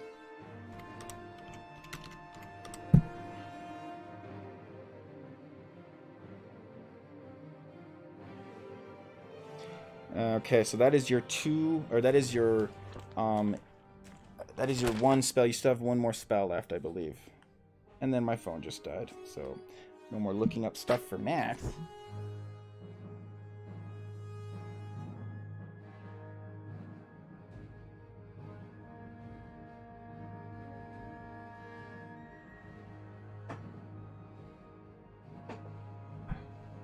darn it. So 1.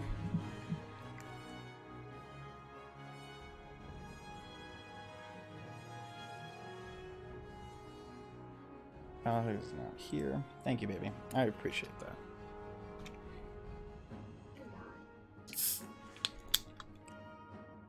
I just love you. And now we wait.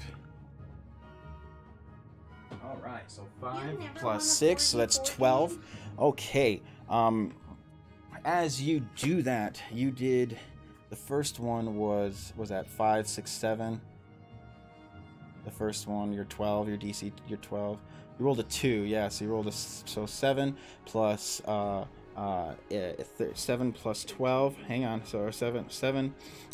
Rounded down, yeah, that would be 13 plus 12 is 25. Fuck. As you yell down, is everybody having fun? As you strike down with the fucking, with the axe, the radiant damage starts to peer out around the edges of the axe as the green and black arcane energy just starts to illuminate in almost a white color as it strikes down, searing through the body of the zombie. The zombie doesn't even make a sound as you just cut through the entire fucking thing as the radiant damage just disintegrates this zombie. Did he roll his DC 10 Constitution save? I would need you to roll a DC 10 Constitution saving throw as the bellow of smoke in the last... Good job. Thank you. You're ahead of me. Good. 2. Oh, no. As the bellow of smoke starts to surround you, Skullface, you start to cough and hack and... just fucking... God damn it. Got me in the last...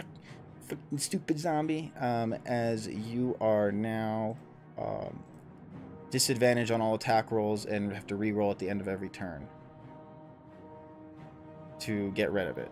Another DC 10 every turn, basically. You have 24. You are... Well, nothing has hit you. Just gives help. It doesn't like... Alright. It's not like cure wounds versus a healing potion. Yeah, no.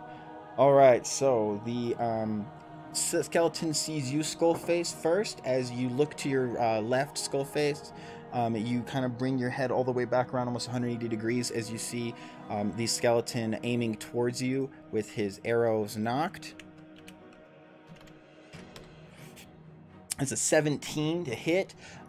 You just in the last second, as you're kind of think, all of a sudden the arrow just kind of strikes you in the right shoulder as it ping kind of pierces into you, taking. It's not much from this. Taking 5 damage. You are at 19 health, my good friend. Okay. Let's see, any others? Okay. Alright, so we have the zombie going towards Cowgirl again. He's not, probably wasn't a very dexterous person in his past life as he shambles and grabs another arrow, and his bones are clicking and his teeth are chattering as a skeleton. Roll 20. 18 to hit with disadvantage. 16 with disadvantage with plus. Hang on, he's got a +4, I believe. Short bow is +4, so 16, 17, 18, 19, 20. Fire shield. Is that your last spell today, or your second? Level 2, right? It's your level 2. Level 1. It's a level 1. Okay, so it's your last one, right? Or do you still have how many left? I can cast 2 level 1s, and I can cast any spell with my pearl power. Okay, so the skeleton starts to try and remember and hold still as he aims true. Cowgirl sees it in the last second as she does her fire shield in the last second. Blue next to you, all of a sudden this circular fire shield kind of envelops right next to you, not hurting you, but it deflects the entire arrow away from her as the fire shield takes effect. Okay, the other skeleton is going... Now, what is this? What is this? It has an effect on it. Why? What is the effect? Nobody did anything, right? Comprehend. Blue didn't do anything. I don't know. I do not know what this effect is. Anybody else remember? There's no effect on it. I just turned it off now. But yeah, it's there. There's an effect on this skeleton on the right. Anyway, I just positioned into it. Okay, Nobody's so done anything to touch those two yeah, zombies. I didn't think. Yeah, I didn't think anybody touched anything. The It's one an that just accident. attacked me I didn't think it was. Fuck. Whoa. As Disadvantage? this not for blue, not for Oh. blue. As the as another skeleton starts to knock his arrow blue, you dodge one arrow to the right. Another arrow comes from the right side. You did not see it coming. Sting strikes into you, dealing 10 damage as it strikes to your upper shoulder and actually finds its way past your armor into your side. You take 10 damage from your temporary health, so you actually only down to 14. The electrical aura that surrounds you of Max's Amplify allies dissipates as the temporary health dissipates down to 14. That actually was nice, though. Nice little critical hit, but you had some health. Pretty cool. Please, Cool. like, no, it shouldn't have an effect. It came in too late to happen. Yeah, it's too late to the party to have on. Yeah, Red exactly. Jordan dead and All Timmy right, over there. that's all the enemy. Hero, you are up, I believe. Oh wait, let me double check down here. I think we're good. Yeah, we're good. That's it. Cool. Pretty good. All right, Hero, you are up, my good friend. Does Hero roll a DC 10 Constitution saving throw? Every turn, at the end of a turn, sorry. So he has to attack. So what do you want to do? You have He to has a attack. You have disadvantage disadvantage to attack right and now. then he gets And then to you get to. I move towards the zombie with my right, and if I'm close enough, I use my scythe. Absolutely. Go ahead and roll 20 twice with disadvantage. You move your Eidolon, and you're like, I'll be right back, Max. And you turn to the right, and you get out of the puff of smoke as you kind of walk with a stern step in your stern step as the Eidolon illuminates around you, just the whispering, whatever, fucking black smoke around you, or luminance around you. What did he roll? He rolled a 10, and he rolls another one. 10 plus. What's the He's rolling for scythe? disadvantage. Scythe, yeah. Yeah, but he has to roll for disadvantage. Yeah, he does, yeah. So 11. So he's got to take the 10. He's got to take the 10, and then 10 plus the scythe. The scythe is +4 is 14. You just barely, you hit. You hit it actually through, too. You actually hit it through. Yep, that is a hit. Go ahead and type that for him. As you're coughing and you're smoking and you're like, you gather that concentration, you fucking shake it off, and you take a deep breath of some fresh air now that you're out of that smoke cloud, and you strike down with the Eidolon as this giant scythe starts to just shine as it reflects off of the fire and the battle and the lights of the campfire off to the back, as it is very dark in the morning right now. It's about 4 in the morning right now. He rolls damage. Now he rolls a DC 10 Constitution saving throw. Count So it he to rolls 8. damage first. He rolls Do you damage. want to count the 8 he rolled above? Because I think that 8 was your messing up Constitution. Oh, that's okay, fine. 6 is 4. So there we go. It's fine. To me, it doesn't matter. He rolled it earlier or later. It It's does not. matter because No, since you're taking It's the disadvantage and effect. you're No, forced- not your 8. The DC 10 is not disadvantage. That's It's what just the 10 normal. he rolled above was for. Because you messed up and you said that first, so he probably heard that and read it. Why would disadvantage? Okay, Because so he was choking on smoke. yeah. So So he you- rolled a DC 10. He got an 8. That's it. He doesn't roll another 10. He Okay. rolls a 20. Fuck it. You're He fucking rolls a up right 20. now, I'm gonna let you do that. Go for it. I see Hero rolled 110 You're up there. So persistent on being No, right I just right want to now. figure it out. So Yeah, Hero you rolled fucked an 8. Up and you told him to roll for Yeah, that's Constitution, fine. and he Rolled a an 10. 8. He He needs got an to 8. roll it at the end of Yeah, his turn. I know, but So that's negating it. And he needs to take... So yeah, then you're it's not fine. doing the Yeah, effect it's of fine. the Okay, that's fine. So This is my so point. 9 plus We're in what? So easy plus mode. +1 is Constitution. As you strike down this zombie, what was the damage he did? He did 6 plus. They did 4, 7, 8, 9. So he did 9 damage on the yellow zombie. Let's see here. Or yellow skeleton. Okay. As you strike down the skeleton, you cut off one of the or a couple of rib bones. Kind of strike as the blade is so damn sharp it strikes, and the rib cage kind of has a slash in it, missing a couple of bones as they tumble to the ground and kind of jingle as the skeleton kind of yells out in protest. You start to cough and you shake off the disadvantage from the thing, and you kind of enjoy the fresh air around you. It is now Monarch's turn. You are no longer affected.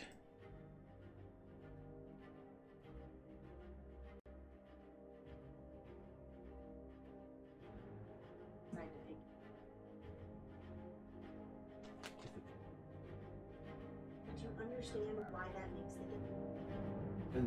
It had no effect on it. Yes. It doesn't matter if you roll the beginning or the end. It just... Yes, it does. No. If he's forced to take it, he could roll a 2 or a 19. Yeah, but it's kind of like... You're right. It is on me to make sure. Oh, you're right. It's fine. You need to be a little more open to I tell you when the armor is. Trust me. Where are the enemies? Alright, so you got one here to your left, Monarch. Let me move out of the way. It's over here to the left. You have a skeleton attacking Skullface with a bow and arrow. You also, up here to the right, you see a skeleton in front of Hero. You are currently here. Next to you is a dead zombie. And there is another enemy over here to the far right, I believe. Yeah, right here.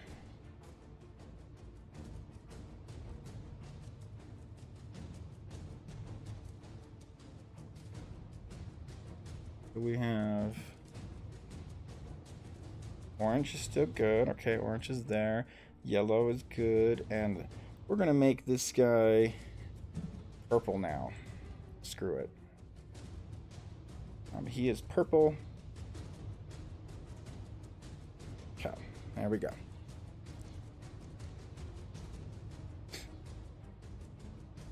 I move towards Hero for a strike with my boomerang. Sounds good. 5, 10, 15, 20, 25, 30. About 40 feet of movement. So you can throw it about right here. Alright, you see Blue and a cowgirl next to you. You see a dead ash zombie as well on the floor as the flies are starting to gather. You're ready. Go do your attack. What? Better is that. Yeah, right, that's true. It's contradicted. It didn't tell me that it went bad. Yeah. I pay attention because I take the ash of my victim. Yeah. The fireball went through his chest. So go ahead and roll your attack, Monarch. No, he didn't. He tried to. He tried to sell it for 35 coin, the exact, maybe $5 less than what he bought it for. And Tall Steel laughed in his face and said, yeah, no. and put the be back in 5 minutes sign up, and then went to the town hall council meeting. 8 plus 8. Yeah, it is a hit. 8 plus whatever. Okay, hit. Go ahead. Monarch starts to pull out his little boomerang he bought from Tall Steel. It has the white and blue tape, thicker blue, white thin strips on the sides as he throws his boomerang of returning towards the skeleton in front of him. Go ahead and roll your damage.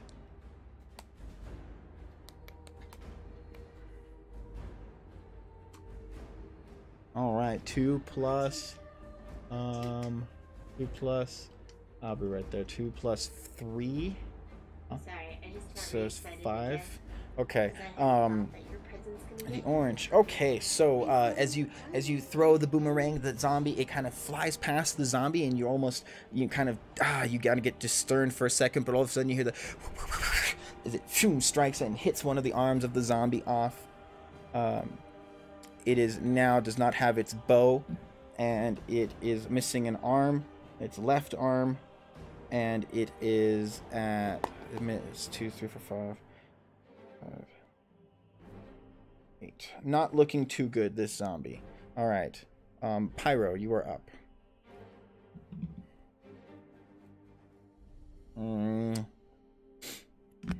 Question. What's your question? So, my Pearl of Power lets me do 1 extra spell up to level 4. Up to level 4, yeah. Can I make Magic Missile a level 2 spell based on Pearl of Power? Yes. Yeah, you can cast it as a level 2 spell slot. Yeah, I want to do that on this zombie way over here to the right side, purple? Yep. Okay. So Cowgirl gets moves a little to your side so she can get a clear shot, Blue, as she gathers her 4 fireballs start to appear, and she kind of juggles them a little bit as she does her fire missiles at the skeleton.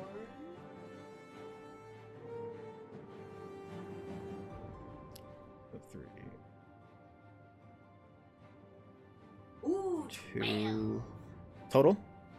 Total? Okay. All right. Skeleton. Purple. Okay, so the fireballs start to go towards the skeleton. Cowgirl knocks off a bunch of side of its pelvis, shoots through one of the ribs, kind of takes off the side of its face. The zombies, you know, the skeletal structure of the zombie and the leftover skin and clothes fragments start to catch fire around it. This zombie is not looking too good at all. He's limping on. He is not good. Yeah, he is just practically, his jaw is falling off. His left arm is off. He lost his bow and arrow. His damage, his distance is taken off. Who's next? Blue, you are next.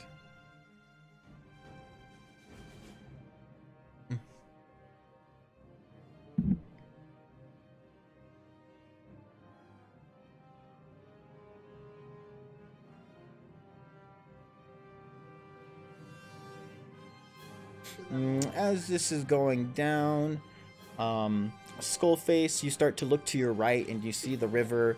You start to see the moon shining in the river, but you also notice that the moon is starting to dissipate around the horizon, that it's kind of a low light facing through as the rays of the moon start to kind of go through the smoke of the ash-filled zombie around you, and you start to see the rays of moonlight.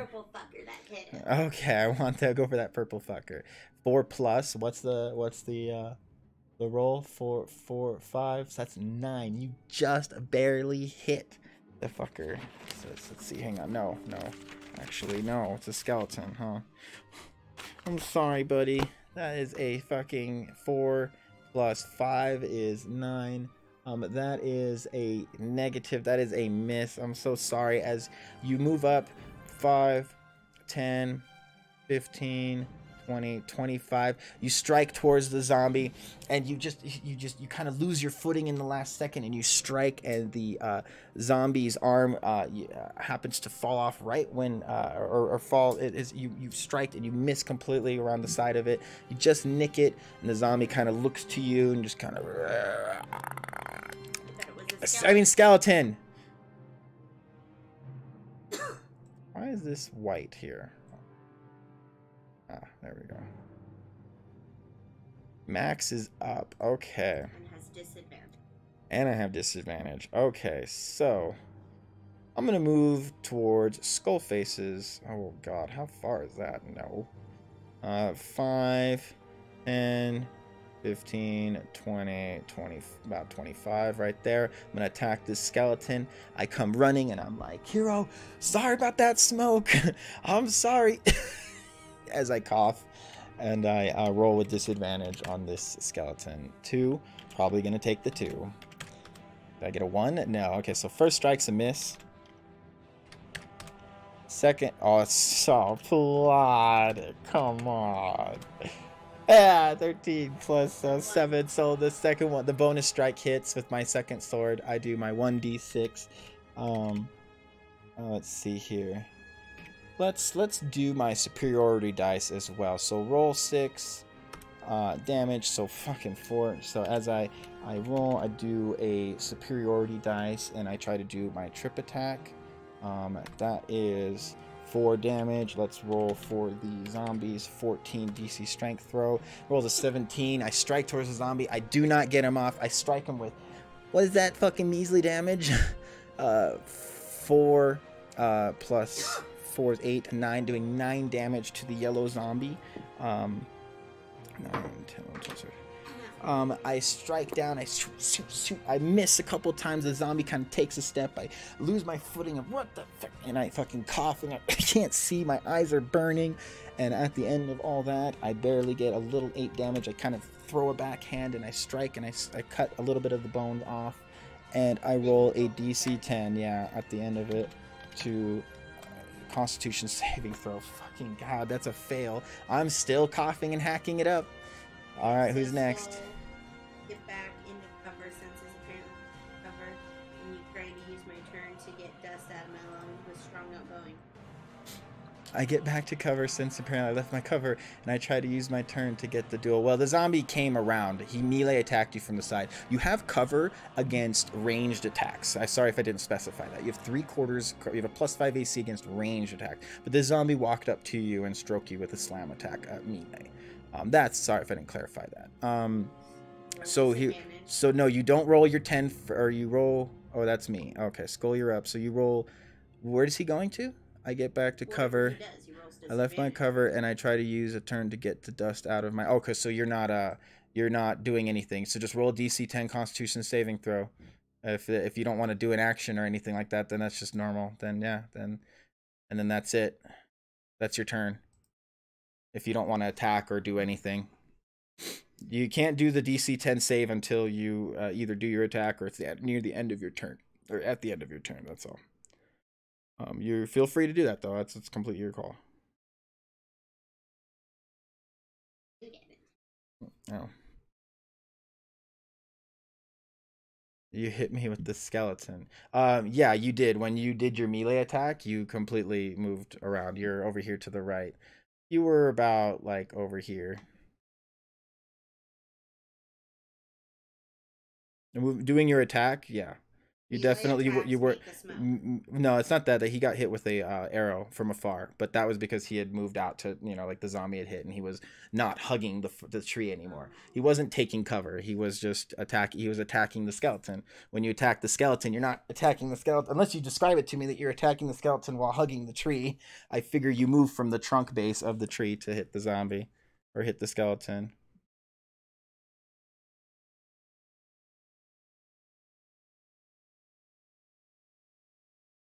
Oh, hit it. So you're gonna hit it with your wrist. Well, then go ahead and roll damage. Yeah, he does. You have disadvantage on this attack roll. So you start to gather your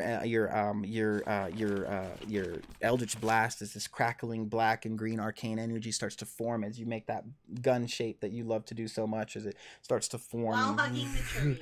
While hugging the tree. Okay, there you go. Freaking, so I'm going to move you back a foot, a couple of feet to the trunk, okay? This zombie, I'm going to move him out of the way a little bit. Go back to cover. Yeah, that's fine. You can go back to cover, you know, but when you shoot, you're not in cover.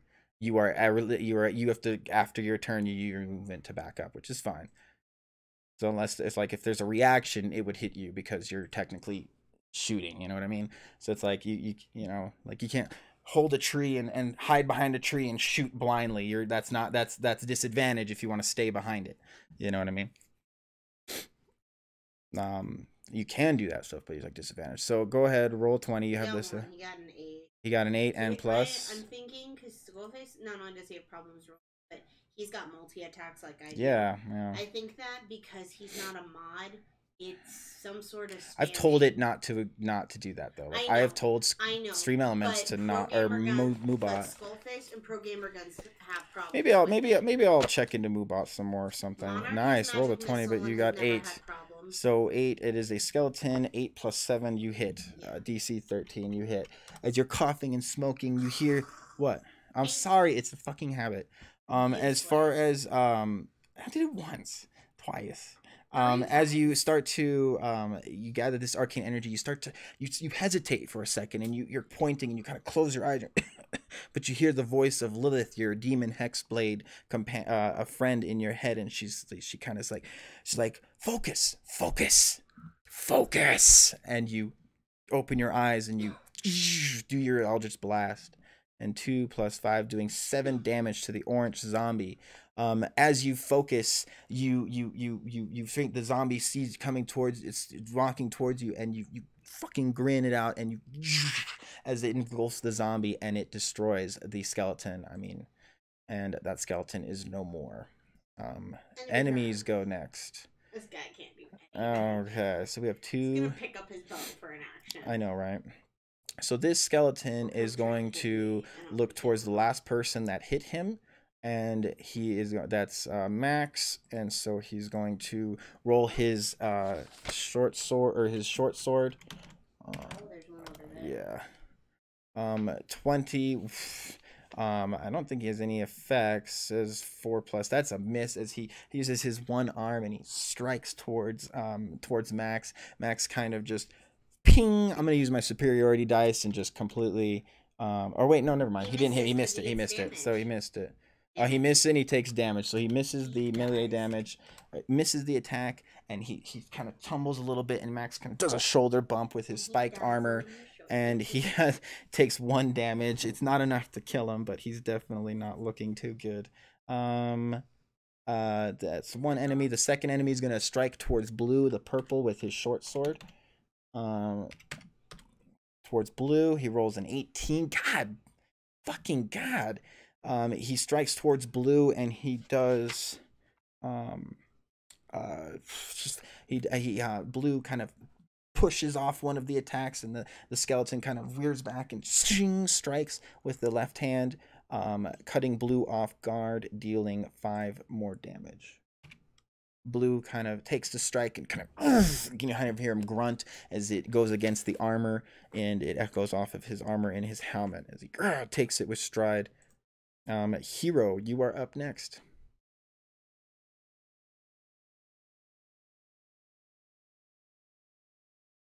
Guys, you watch Spooky Boy with my Scythe.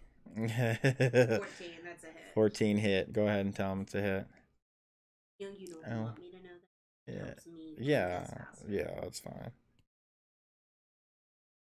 Not a crazy bad thing, you know. It's not like it's illegal for me to tell you guys. It's kind of fun. I make you guys try to figure it out, and I give you hints to what the AC is at least. But yeah, I'm not worried about that. 2. Damn it! Another one. Roll 6.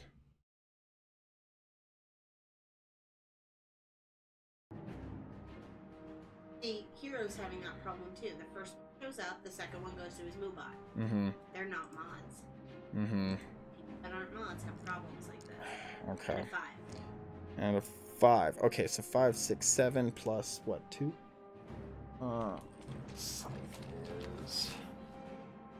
2. So what is that? 5, 6, 7, 8, 9. So 9 damage. As you gather your Eidolon, it starts to bellow and envelop, and the skeleton kind of like just fucking you strike in half, and your blade all of a sudden the screen just kind of, you see this black or this white streak across this black screen as you strike through the skeleton. You cut so fast the skeleton's body gets cut in half, but the bones just tumble to the ground at your feet as the skeleton kind of just lets out this last eerie scream as the soul is left the body. That's you, baby. That's it, right? Unless you want to do anything else. No, I mean, if anything else, but then otherwise it's Monarch's turn, yeah.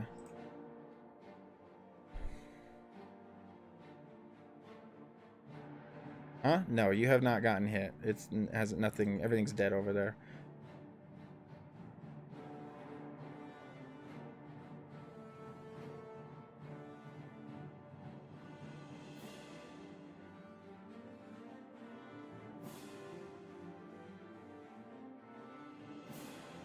I know, right?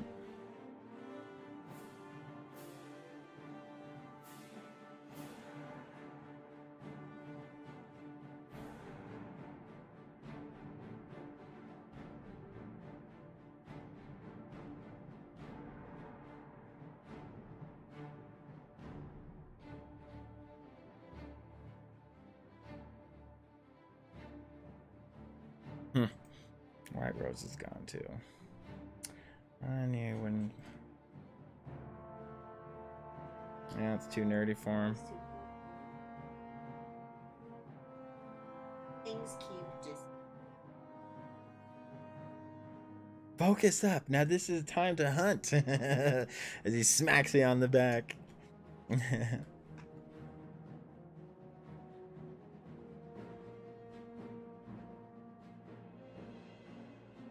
There is one to the right over here.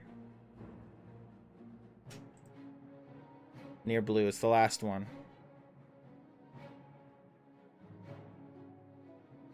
I'm a fish. Woof. It's an interesting name.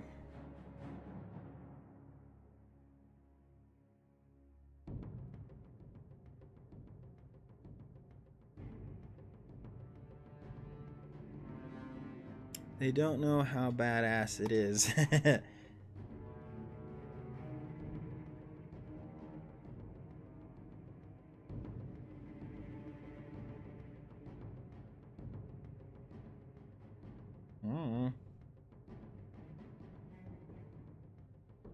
Boomerang to the purple. All right, roll your attack. This time I had my tail because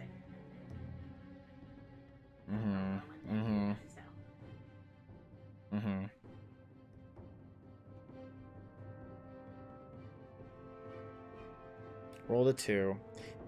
Oh, Monarch. Well, so here's the thing. You might want to stop trying to be like attacking things. You keep doing your magical leaf and your boomerang.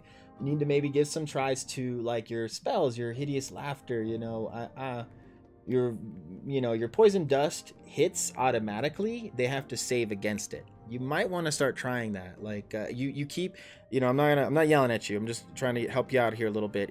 I'm just noticing a pattern. Is you keep just trying to attack things, and that's not your class. That is not your class. You will get that stuff more, but you keep trying to attack things head on. You have no bonuses to your attacks. You have nothing to do with those attacks. You have nothing to add to those attacks, but you are like these spells. You're this magical user. You're supposed to debuff things and buff us and buff things. You get things later that will help you be more of a better straight head-on attacker, but right now you don't have those attacking abilities. Your shots are missing. Your hits, feels you like know. a waste on boot. Yeah. It feels like a waste on goons. Well, you never know. Well, You never you assume that it's 4 in the morning right now. We're waking up from a nap. We're probably gonna go back to sleep, and we're probably gonna get our full rest tonight. Just saying that, knowing the game, like we got woken up at 4 in the morning in the middle of our rest. We're gonna have to sleep until about 10, I think, but we'll be fine. We'll get our spells and everything back. If that's something you weren't aware of or you didn't know about, that's fine. I understand that that's kind of a new concept. Yeah, Cowgirl literally threw everything at the kitchen sink because she knows we're gonna go to bed after this.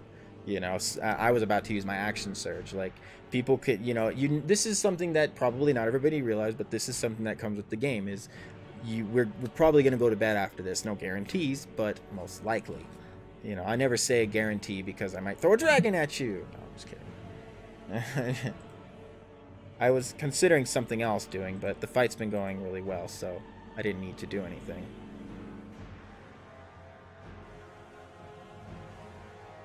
That's fine. Do you have any buffs? Well, this is the last guy, so you know you can do whatever you can. He missed his attack. So that's it. That was your action. So you can have a bonus action if you have something that is considered a bonus action on your plate, but you do not have anything else that is considered a bonus action.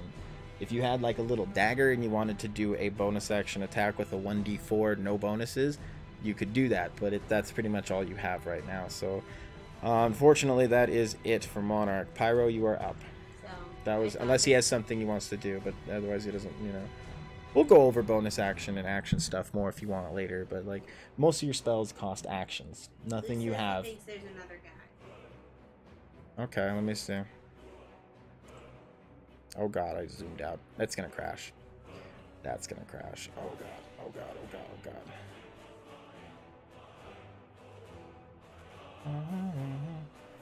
One guy, that's it. Over here.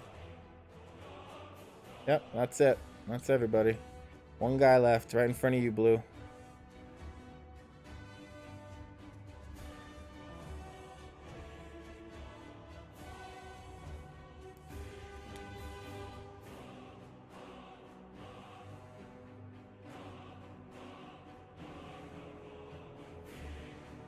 So I thought Monarch missed, so I took my turn and I rolled above. Did he miss? Did he hit a 2, so yeah, he missed. So unless he has a bonus action. Hey Gothix, it's good to see you again, buddy. Unless he has a bonus action. Yeah, unless you use a bonus action, it's your Okay, turn. so So I did my turn. what's your turn? I did a healing orb to Onto blue who? Okay, blue. and Okay. 4.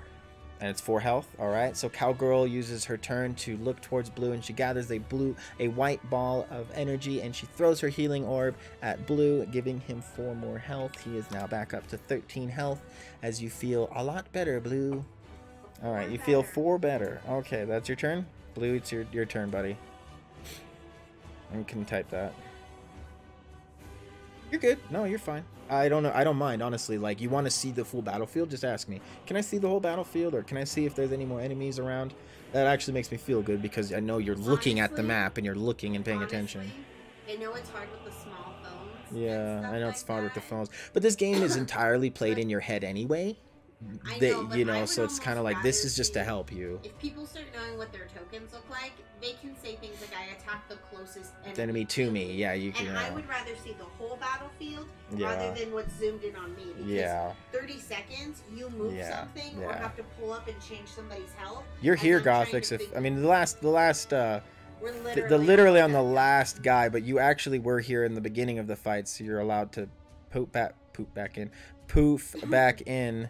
You were about right here last time I checked. 5 plus what? 5 plus. 5 plus what?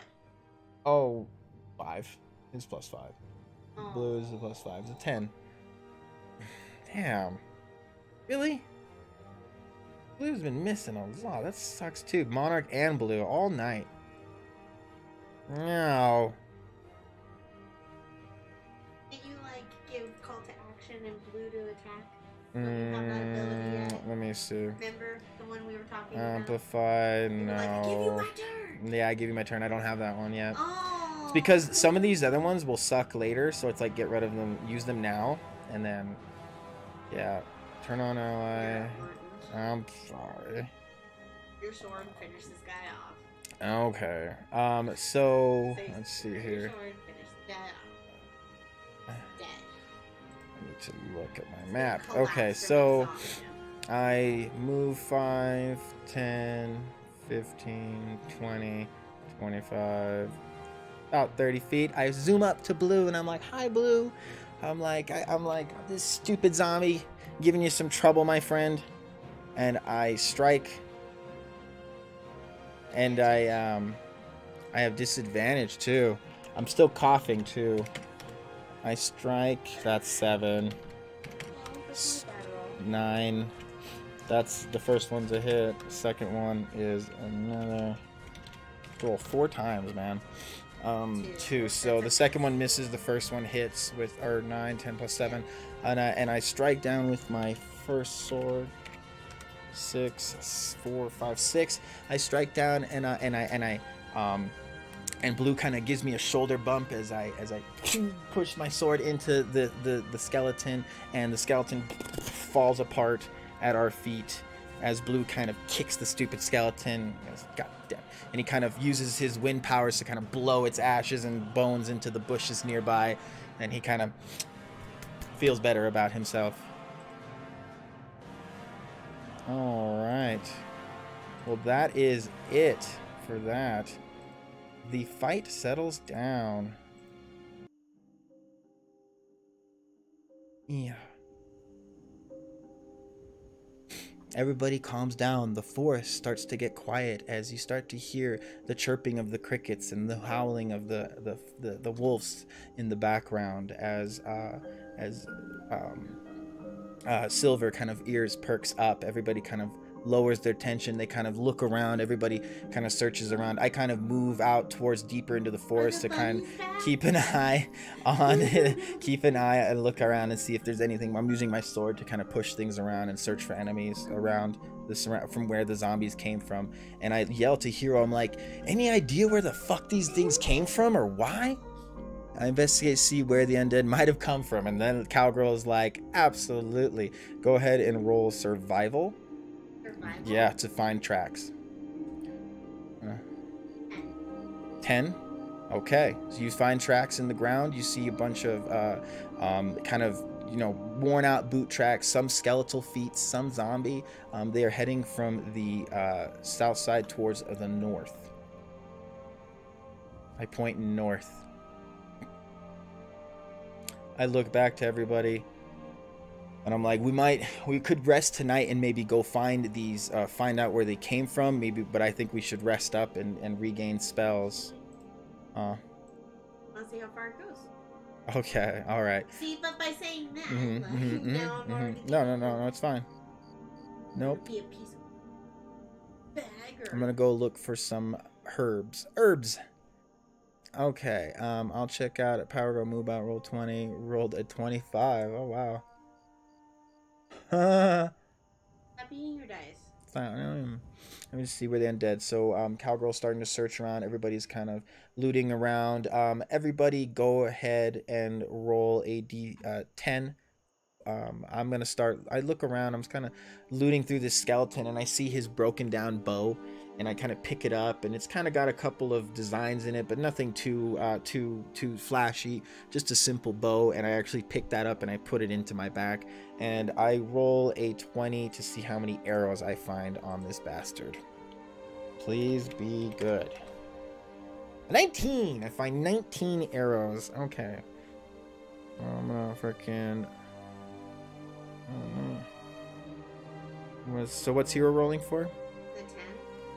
What? Oh yeah. Okay. So Okay. I got a 10. Okay. Hero got 5. 5.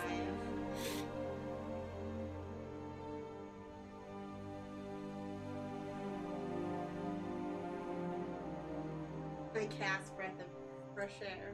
I cast breath of fresh air. Monarch got a 2. Okay. So Monarch got a 2. Monarch, you have 21 gold. Or you got you found 21 gold. 21. What did you number? Got 5. Hero got a 5. Hero, you found 17 gold.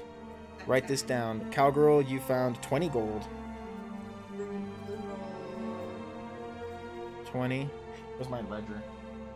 Here's my ledger. Can I trade you pen for a pencil? That's fine with me. Okay, Cowgirl got a plus 20. 20. Monarch got plus 21. Monarch, you're sitting at like 425 bucks. Hero 17. 17. Blue, what did Blue get? Got a 9. Skullface got a 9. You got 15 gold, Skullface.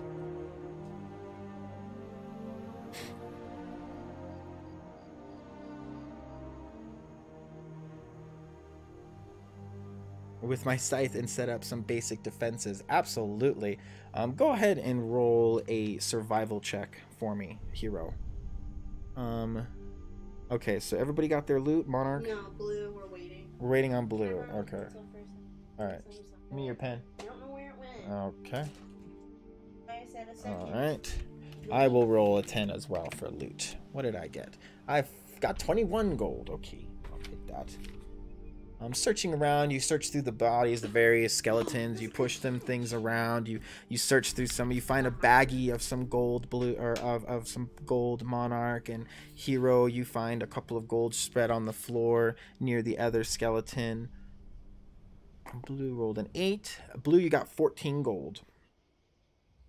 Plus 14. Okay. Cool. Everybody got their loot? Cowgirl, you too? Maxie? What did I get? 21? What did I... 21, yeah. Right? 7? Max... No, I got a 2. Yeah, 21. Okay. Yay! I've been low on stuff. 25 is 50. Oh, that's... Oh, 150. So, minus... Okay. 15 minutes from camp. Okay. Okay, Cowgirl. Alright. Cowgirl, you start noticing that the footsteps lead farther on, and you notice that you're gonna have to go a little bit farther from camp. Not much more than 15 minutes, but do you go off by yourself? No more than 15 minutes, yes. 15 minutes, so you just head off. I'm gonna go with you, and track with you. I'm gonna roll for stealth. I recommend you roll for stealth as well. Anybody want to come with us? I kind of shout back to Hero. I'm like, we're gonna investigate where these tracks went, and we're and find out. So 15 plus 6 minus 5. So 15 plus 1 is 16. So you got a 6. Stealth. What did I get? Oh, I got a man. On himself. Okay. +7. Blue casts Fresh of Fresh Air on +7. You are back to 20. Or you're back to 18. Back to 18. Everybody. Skullface takes his armor off. Okay, that puts you at a what? A DC 12 Skullface? I don't. Or 13? DC 13. Or it's 10 plus your dex, so 10, 13. So you're at a DC 13. Skull. AC is 13. What's your stealth rolls, everybody?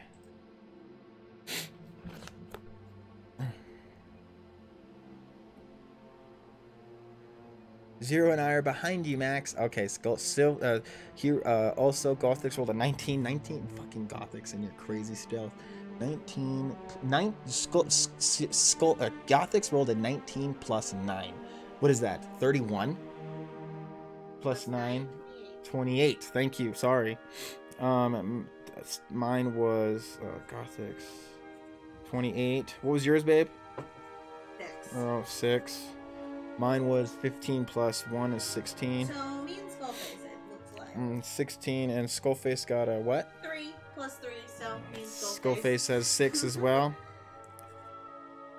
Yeah, literally everybody else is camp. I asked to borrow a bow and hunt for food. Okay, so Hero comes back and is like, I'm gonna keep an eye on camp, make sure we don't leave our stuff vulnerable. So he's gonna stay watch and maybe hunt around the camp.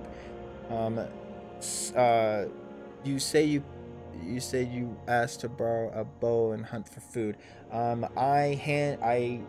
Before you head back, you walk up to me, and as we're gathering together over here, I hand you my bow. Is Blue, are you coming as well? Yes. Monarch, are you coming? Monarch roll 2. Literally What did Monarch? Everybody is stealthy except for 16. me and Skullface. Monarch is a 16 plus 5 or 3, 16, 17, 18, 19. Right.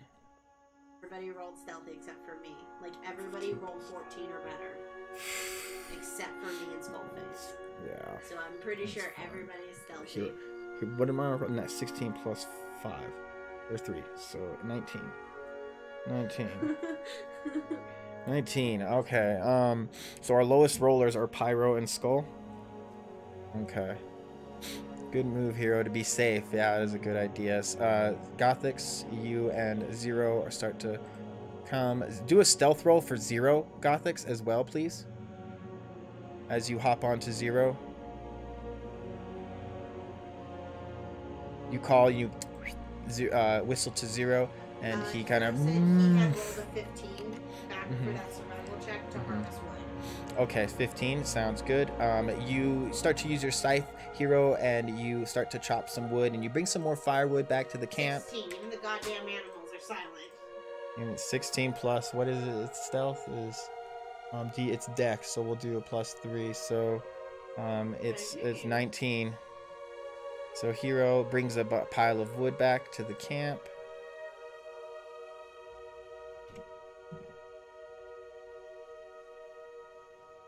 Yeah, pile of wood. Bring it. Put this, kitty. There it is. Pile of wood. There's your pile of wood, Hero. Okay. All right, guys. It's dark. It's starting to get. It's definitely almost about 4:15 in the morning now. About 4. I typed it up there. I was like, I'm not looking to go far more. Okay, so we walk. So we now. We need to look for clues now, not like us do yeah. it in the morning. So things change. So everybody, go ahead and roll for perception. As we start to stealth through the forest, we head to the north, following the tracks. Cowgirl leading the way.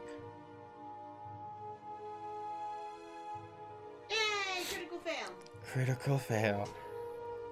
It's all right. We're with other people. Do I get to add to that, or is it just a critical fail?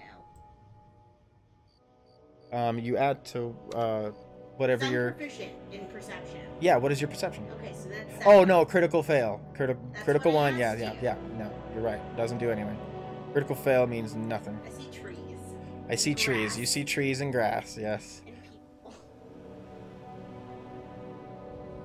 All right, guys, we're starting to go through the forest stealthily. You know, you're starting to hear the birds. You notice Gothic's as you're riding on the Landstrider that you got to push a little bit through the trees. It's really tall brush, and because and we get to a little bit of an opening, and come on, not pasting. It's not bringing everybody up. Come on, let's go. I will go back to the damn campsite and copy that paste. No, come on. I know I did it. Alright, so we'll do... Monarch. As we're I'm not even gonna pull out the icons. We don't really need it right now. So we're starting to go through the forest, and what are the perception rolls we got here? Hold a 19, a 10, or a 10. Okay, so what did I miss on chat? We like to set up ramming wood pikes in the ground towards the northeast. Okay, sounds good. What? Skullface says, I want to see if Silver can smell. Okay, alright. So, go ahead and roll a perception check with advantage for Silver. And, Max, right here. Cowgirl. Cowgirl.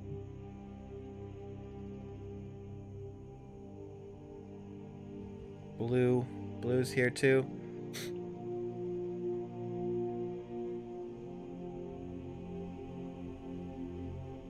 Blue's icon is so small.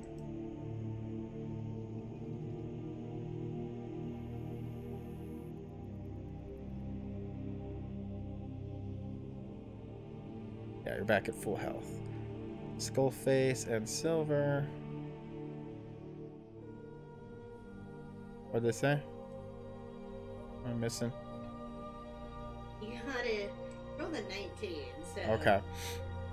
Alright, Silver, Skullface, everybody, as we're kind of pushing through the forest, we start to, you know, we're following the tracks, and we start to come across kind of an opening ahead of us.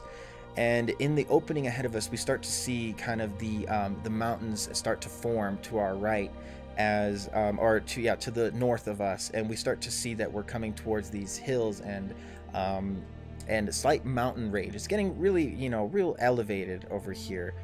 And as we're getting closer, Silver starts to pick up on a smell. Skull. You can't really understand what he's saying, but you definitely can tell as he perks up, he starts to kind of growl and groan ahead of you, and you put up your hand and you kind of motion for everybody to kind of be silent, or to kind of chill for a second, and we all kind of duck down and we look ahead, and through the clearing of the forest and straight ahead of you, you start to notice some fires, and you notice 2 torches sitting outside of what looks to be like a cave-like entrance. As you see this, everybody starts to look towards it, and you see these lizard-like creatures, short, but they're green colored, and 2 of them are standing outside the entrance of this cave, and they are, looks to be standing guard.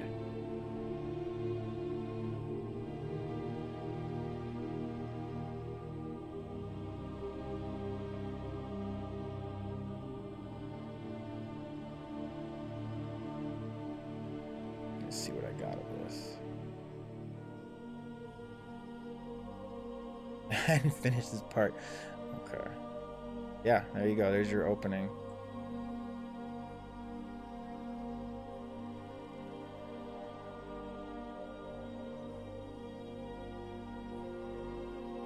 What are they saying? What are they saying? I remember we're supposed to ask her where the spellbook is. Yeah, we're supposed to ask a banshee. Yeah, not lizard people. Not lizard people, yeah. No.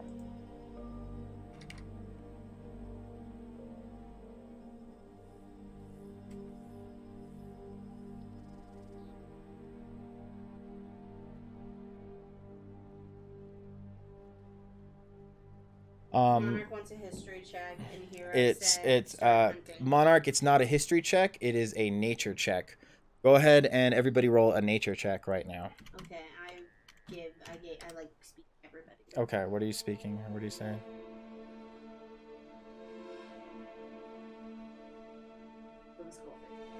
What? I can't. I'm setting stuff up. What are they saying? Back to camp. Okay. I vote we go back and rest up till mid-morning, and we can double the watch, and since we know where the cave is, and come back. Everybody's kind of, you know, we're silent. We're sticking to the back of the through the bushes, and we're kind of spying. Monarch rolled a 1. Gothic's rolled a 15 plus. What's your nature, Monarch or Gothic's? So 17. Gothic's before anybody can realize everything so far, it looks like Cowgirl and Gothic's. All right. Who else? Anybody else? I rolled.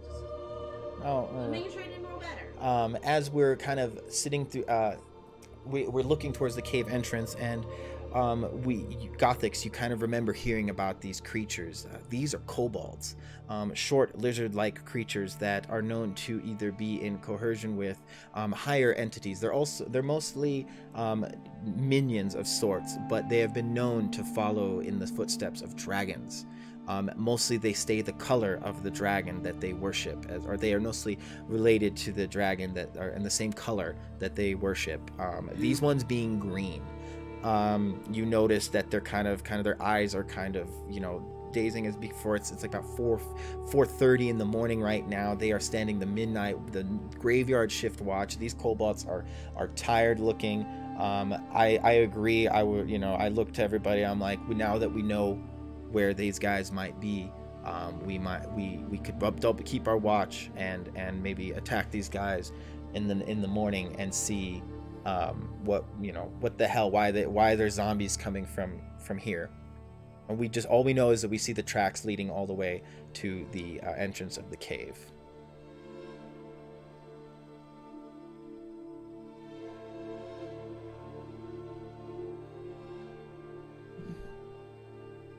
Wow. What happened? Okay.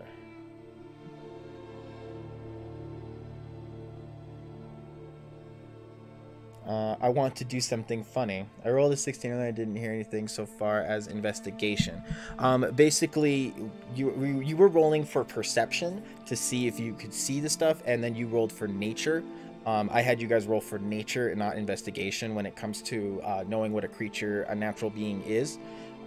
Investigation is more to find clues for something or to further analyze something you've already perceived.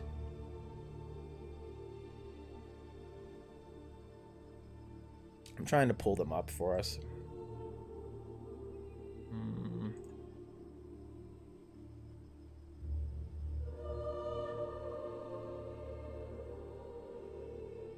I actually don't have the tokens for them just yet, being as this is improvised. Yeah, which is fine. So we I just wanted to build it a little more while everybody's discussing what the hell. So we're gonna go back then. I turn to everybody and I'm like, now that we know where it's at, we'll attack at dawn. We attack at dawn. I'd be able to work on this a little bit more. Okay. I kind of had an idea if we did end up investigating, but I did not have everything built for it. But honestly, I'm ready to just fucking run in there right now. We could. No, I don't think it's a good idea. I don't think it's I don't think I don't think it's a good idea, but it's you can do whatever the fuck you want. I'm always trying to be prepared for whatever the hell you guys try to do. I may be less prepared for something than others, but that's what this game's about. Is you guys, I was, you know, if I expect you guys to go left and you take a right, I should always be ready for that. You know what I mean? No, don't look at this. Look away. Away. Look away. Look away. You do not want to see this map. Not for eyes that are prying. Now I gotta find out where we're at. I always forget. I think it's north 1. I kind of try to have the best idea I can for stuff.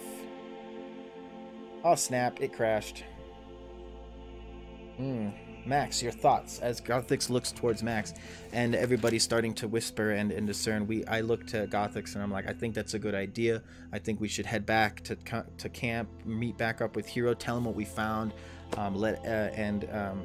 and we should attack at dawn or first thing and find out why the zombies are coming out of this tunnel. Everybody kind of shakes their head, or I'll wait for one of you guys, but I also recommend we go back to camp. It's about a good 15-20 minute walk.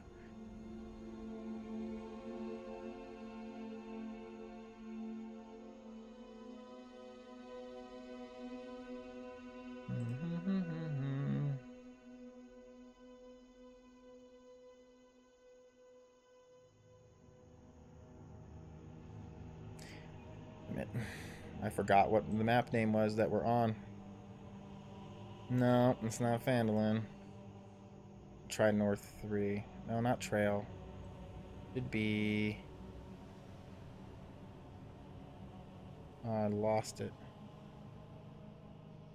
Let's see. Hopefully this is it. No. Gonna get a little laggy, okay, guys? While I look for it. Guess I don't have it well identified enough. Ybor North. Oh yeah, I remember now. Let's see. This should be it. There we go.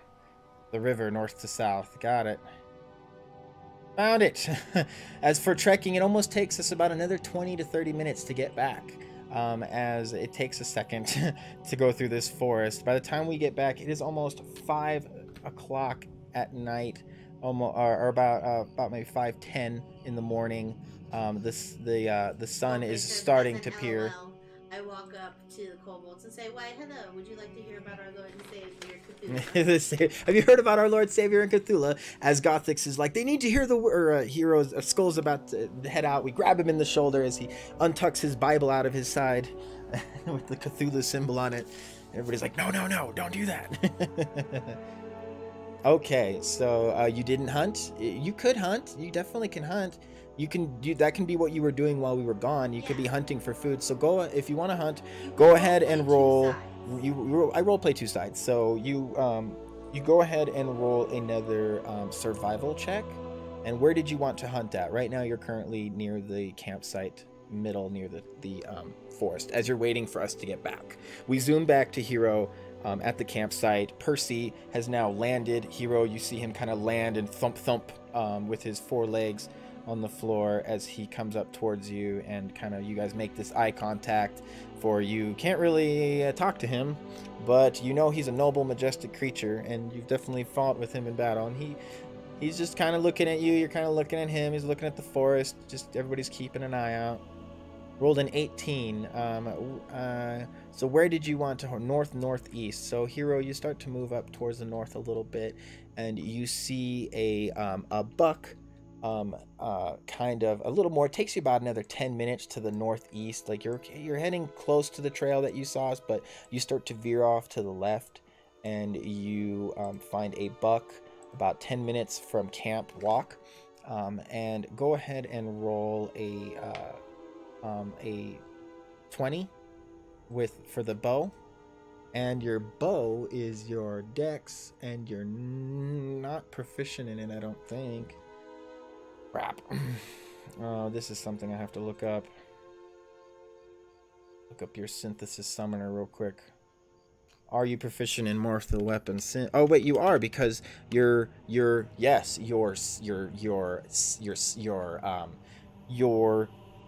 Eidolon. You hand your bow up to your Eidolon. You hand my bow up to your Eidolon, and your Eidolon grabs the bow and takes some of the arrows, and is now wearing the bow and uses his proficiency to fire it, which is way better. So his proficiency with yours is 14. Your dex is a +2, and you're proficient in it, so you'd get a 4. You get a +4 to your attack with, yeah, that makes sense. That's what your spiritual scythe is. So you have a +4 to your attack with the bow. Go ahead and roll your attack with the bow. Well, fuck. As you strike, you kind of miss, and you shoot you kind of, as you're walking, you kind of hear a wolf or a coyote kind of rolls and actually happens to be really close, and the buck hears this, and you miss your shot, and the buck just runs off. Go ahead and roll another survival check. And let's see if you can find another buck, and it'll take you a little longer time. So you've spent about 20 minutes right now hunting and trying to find a buck, as the rest of the troop is heading back from the what looks to be a cobalt hideout. Or we'll leave the zombies up here tonight and then probably be taking them off tomorrow. Rolled a 3. Hero, it takes you about another 10 minutes. You're searching around, almost 15 minutes. You're still not finding anything as you're trudging around.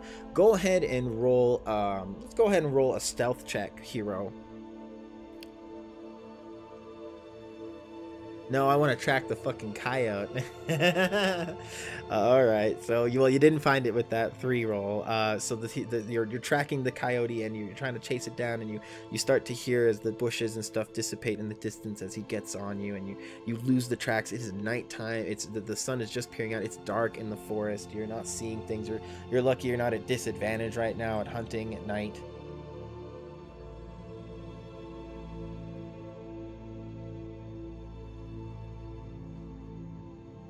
Alright, go ahead and roll a, if you want to continue, otherwise you can head home. Now you're spent about, almost 30 minutes doing this. We are just barely getting back. We'll be back in about like 10 minutes. We went 15 minutes out, and we're taking about 30 minutes to come back. Because we're staying stealthed. We're traveling at a slower speed because we're stealthed. Except for those who didn't roll, but all that means is that when the cobalt is trying to perceive, which they suck at watch, they didn't even try to perceive. And you were still pretty far back. Who rolled a 19? There we go. You almost give up on this coyote, and you've kind of wandered in what feels like circles for almost an hour, but it takes you about another 10 minutes, and you re-find the tracks of this coyote, and it leads you to a little burrow, and you wish to go to this burrow. You're basically standing outside this burrow right now, and you don't really what do you want to do?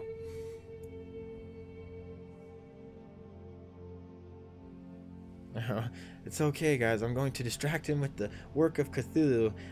Distract them both. Two of them are standing outside the entrance. Okay. So you currently find yourself, Hero, sitting outside the burrow of the wolf, or the little coyote. As we are just starting to get back, we come back, and Hero is not here when we get back. We start to yeah, we knew he was gonna go hunting, but Percy still has watch going.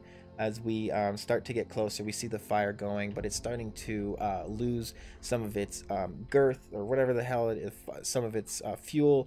But you see a nice freshly stocked wood pile next to it as we start getting back to the camp, and we start to talk and formulate, or we've been formulating our plan as we have been out. So what is the plan, by the way? We're going back tomorrow morning, right? Okay, so Gothix is here. Hero is out there. Jack is gone. Monarch is here. Skull is here. Silver is here as well, and Pyro and Blue sees Percy, and he walks up to Percy, and he walks past everybody, and Percy's kind of doing one of those animals, sits on its full fours while kind of like just sitting there, how cats do when they're sitting, like the Finks kind of animals do, and you kind of come up to pat Percy. As the only thing you guys ever let close to each other is each other. I'm gonna go this fucker for making me lose my buck. I know, right? Alright, so what do you want to do? I'm gonna get this fucker. So how do you want to get him? He's in a burrow. All you see in front of you right now is a burrow. So what do you want to do to try and get this guy? I like my plan. Yes. Everybody starts to look around, and Blue, you're like, where you know, where's Hero and stuff? Anything else you guys want to do? I start to get back, and I start to break out my last ration I have. For I am hungry.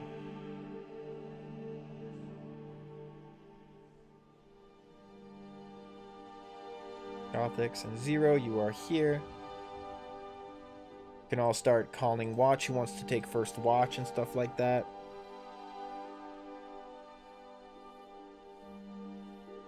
Who goes to sleep? I'm gonna roll for stealth. Okay, you rolled a 5, plus 2 is 7. That's fine. That's your stealth roll. Coyote's passive perception is...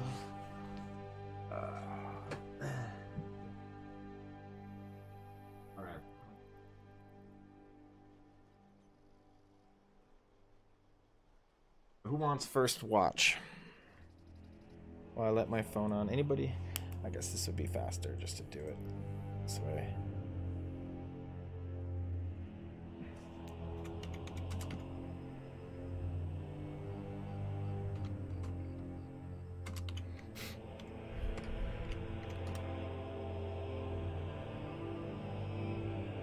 We'll just do Wild Dog, I think.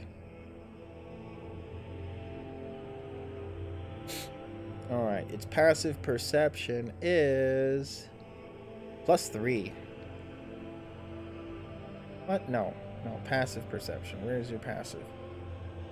Passive perception is 13. 7. So as you're standing near the burrow, you kind of step on a twig and you make this loud noise, and you start to hear a rustling inside the burrow as it almost sounds like it went deeper into the burrow, away from you. What do you want to do, Hero? I'll take first watch. Okay, I got my first tent and cuddle with Silver. So who wants? Okay, so Cowgirl's talking about business, and what are we gonna do? Blue, I go to the tent and go to sleep. Blue heads to sleep as well. Cowgirl is going to take first watch. I look to Cowgirl and I'll tell her I'll take second watch. Silver and Hero head to sleep as well. Back to their perspective tents. I start to wonder where, you know, where's Hero? Follow. It's a very small. It's okay. This burrow is about 4 feet wide. It is a coyote burrow. It is not a cave, so it's about 4 feet wide. You don't know how deep it is. It's kind of in a kind of slight part of a hill. You find like a couple of trees next to you, a slight small pond. You know, and you start to hear the frogs really loud next to you. But you snap your twig, and you definitely sounds like the coyote went deeper into the burrow.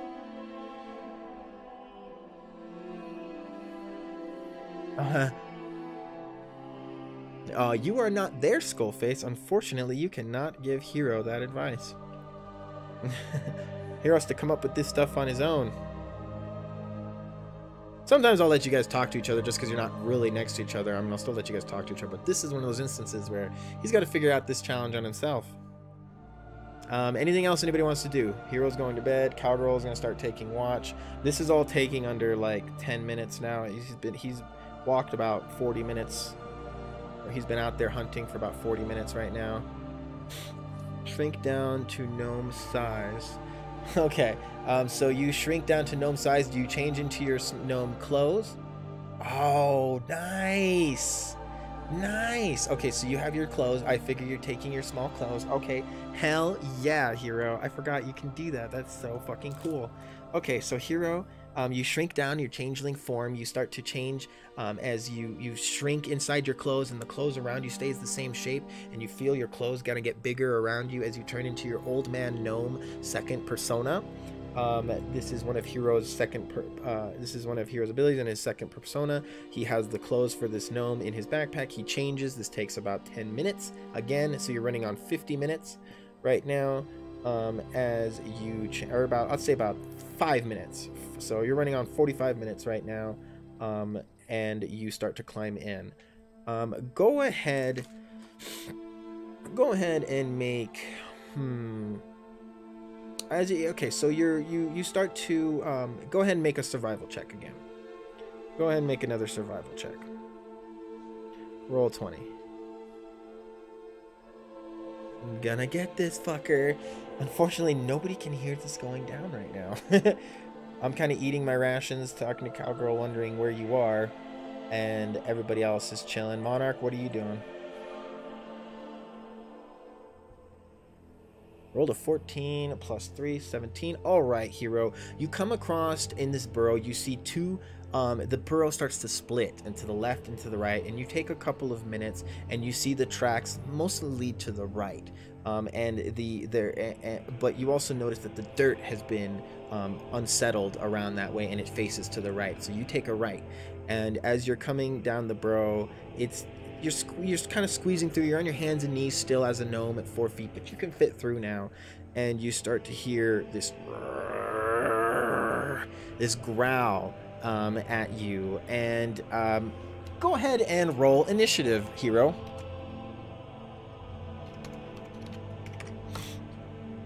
The enemy rolled a 15.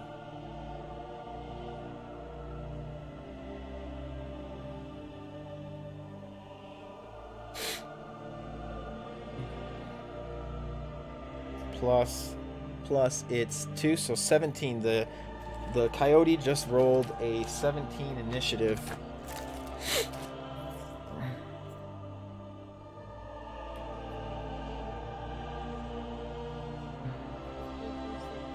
Let the papers hit the floor.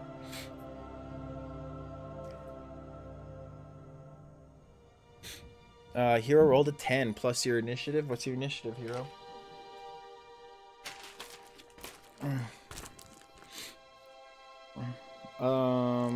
Your initiative is 2, so 12. All right, the wolf is gonna go first. As you start to, as it's dark, you have your dark vision as a gnome. You don't have a torch out, but you're crawling on your hands and knees. You hear this growl in front of you as you get to what seems like another end of the burrow, and the coyote jumps and lunges at you. Rolls a 17. Oh my god. The coyotes are not very big, but let me see this here. Does this one have rabies? Right? No. Okay. So it goes for a bite attack, and it does a +4 if the creature must succeed a DC 11 strength or be knocked prone. Yeah, this wasn't going off alone. So it does a +4 to hit. 17 it does 5 damage. Go ahead and do a DC 11 strength saving throw as this wolf jumps towards you and it bites towards your face. You kind of turn the last second as your hands are on the floor and you're caught off guard as it bites into your chest, your shoulder, and as it's defending itself. It does. It doesn't have the fucking. All right, 2d4 plus 2. I'm gonna roll it then, since it doesn't have the abbreviated. 4, 5, 6, 7. Does 7 damage to you, hero. We're just gonna pull up Hero's character thing right here, just so I have it. He's not here, but he's like over. He's way over here in a burrow. He's about 15 minutes away right now. Go ahead and roll your attack, hero, with disadvantage, because you... Or actually, no, because you're a gnome, so you're good. So no disadvantage. I would disadvantage you if you were a big character going in. But you're not a big character going in. You shrunk down to a gnome, so you're not at disadvantage. If he was a bigger character going into a 4-foot dome, I would have him rolling disadvantage on his attacks, because you're fucking small and you're trying to attack. But you're a gnome, so you have a little more space and freedom to move. So good job being a gnome. So go ahead and roll your attack. Attack using my scythe, that's fine. The Eidolon is cramped. You're in this really cramped fucking thing. The ethereal scythe starts to appear in the hand of the Eidolon as it's about readjusted to your size, but it's still a burrow, so it's surrounding you. It's really cramped. This Eidolon is not feeling this really cramped area, but it is ethereal and it is to your shape, so I will not. Roll 20 is a 17, 6, 2 plus... 2 plus another one. Is there anything else anybody wants to do while Hero is doing this? Keep watch. So we have Cowgirl keeping watch. We just gotta wait till Hero's thing is done. 6 So cool. Okay, that works. So 6, 7, 8, 9, 10. You do 10 damage. As the coyote bites you, you kind of like, you little son of a bitch, and you fucking strike towards it. You deal 10 damage to the coyote. Oh, I need you to do a DC 10 strength saving throw. He rolled a 10. Did he ever do that? I needed him to do that on his thing. He rolled a 10. What was your DC 10? What was your strength saving throw when you got bit by the wolf? I needed to do that before.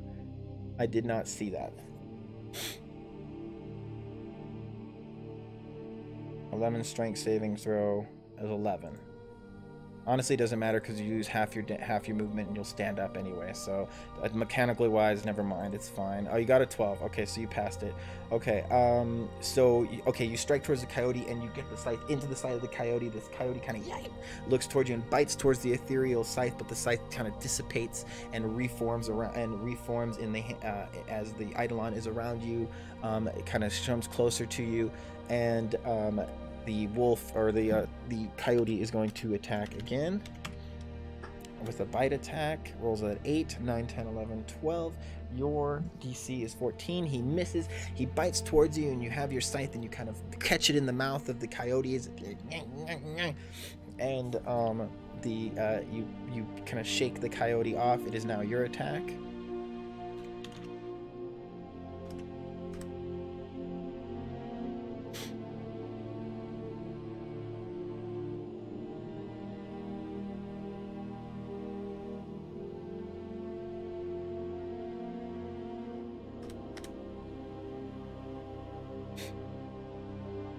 Rolled a 9. Okay, their thing.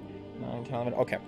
You strike again. You're like, you little stupid coyote, you cost me dinner. And you strike again with your scythe, and boom, it goes into the side of the coyote. The coyote yelps out, yay! As it is now dead in front of you. Congratulations. Yep, drag it out, little gnome. Go ahead and roll a DC strength saving throw for me, hero, as you drag the body out of the burrow of the coyote. And it is, it's not big, but it's definitely, I'm just trying to see how long it's gonna take you to take it out, not whether you succeed or fail at it. As hero, say is 6, so plus your strength is 6, 7, 8. Pretty bad. So it takes you about another, I'd say about 15 minutes, man. You are running on about an hour and 15 minutes, as it takes you about another 15 minutes as you get out of the, you drag the body out, and you're in your gnome shape. And do you head back home in your gnome shape? What do you want to do now? You find yourself out of the burrow. You are out of the burrow. You have a dead coyote, and you are a gnome.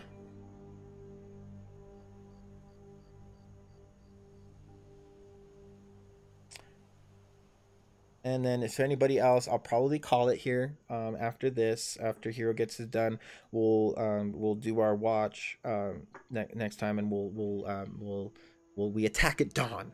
We attack the kobolds at dawn, or whatever, or 10 at 12:30, about the crack of 2:30 ish. We attack at the crack of 2:30. There's stairs. Transform into human shape and put on my clothes. Very good, hero. All right, and then I take it you head back to camp. As everybody's heading to bed, everybody's starting to head into their watch. Who are the other people who will heading into the watch? We have Cowgirl and Mac so far. We need 2 more people to stand watch tonight. So who else wants to stand watch tonight? Solo.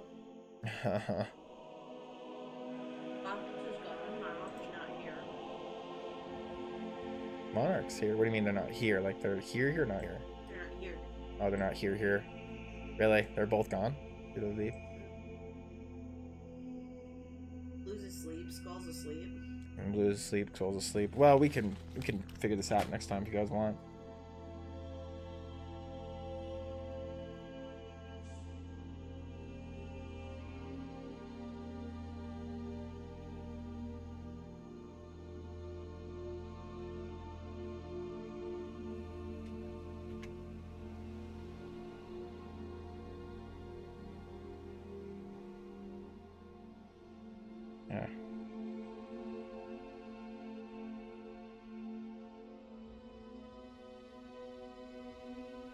I'll take third watch. Okay, sounds good.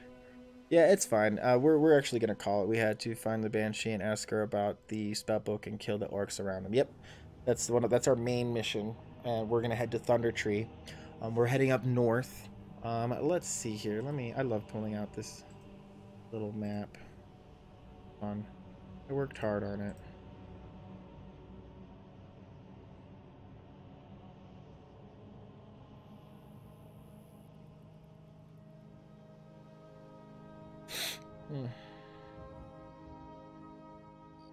All right, guys. Well, we will end it there. We are all spending the night. Good fight. I think that was pretty fun. I hope you had fun as well. We will continue the adventure either next week or if there's like a bonus day. Blue and Gothics, you need to get back to me, and like we could do like a trial session or something. We had one with Monarch the other day. I think we got a lot of leeway in him understanding the game and his character.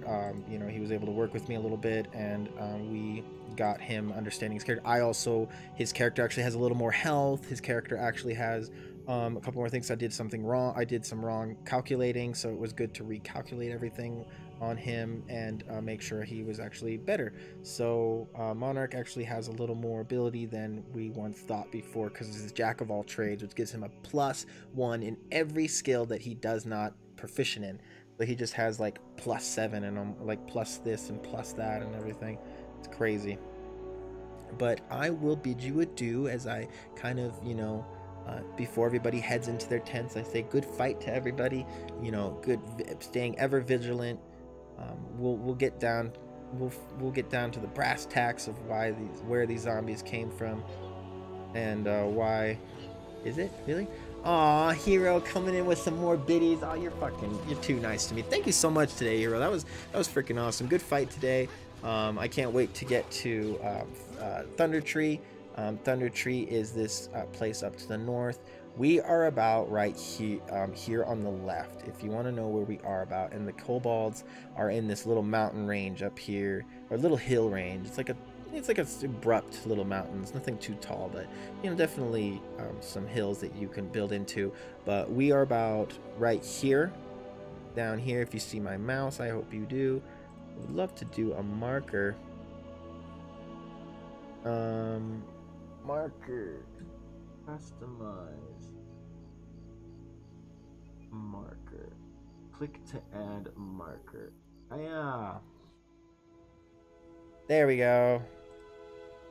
We are about right here. Oh. Okay. Good. Sounds good to everybody. Oh.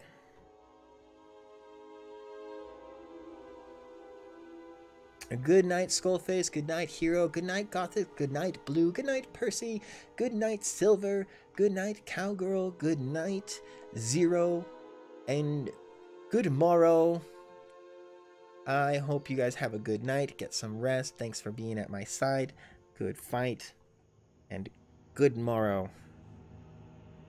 Ooh, map. Yep, this is our map still. You know, we got Phandalin down here. This line is just, this line is 240 miles, just represents the trek it took us to get to Phandalin. We have a town called Millstone down here. We passed through on our way here. It surrounds the rivers. But then we don't have another town until about Riverwood, Shroud Glen, and then Dracovia is over here. So the map is building. We have a lake over here now, or near Old Owlwill. We were over here with the orcs in Wyvern Tor. Cragmont Castle was up here in the little hills to the northeast of Phandalin. The map is coming along very nicely. I like it. I think I'm really excited. I'm liking the way our map, you know, is coming along. I think it's starting to fill with a lot of cool stuff. So, all right, guys, have a good night. Thanks for being at my side. The banquet hall is closed.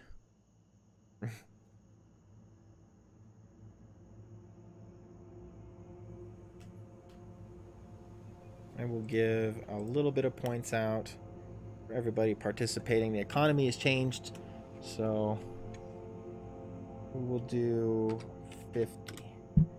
Oh, 150. Well, that works. That was an accident, but that's okay.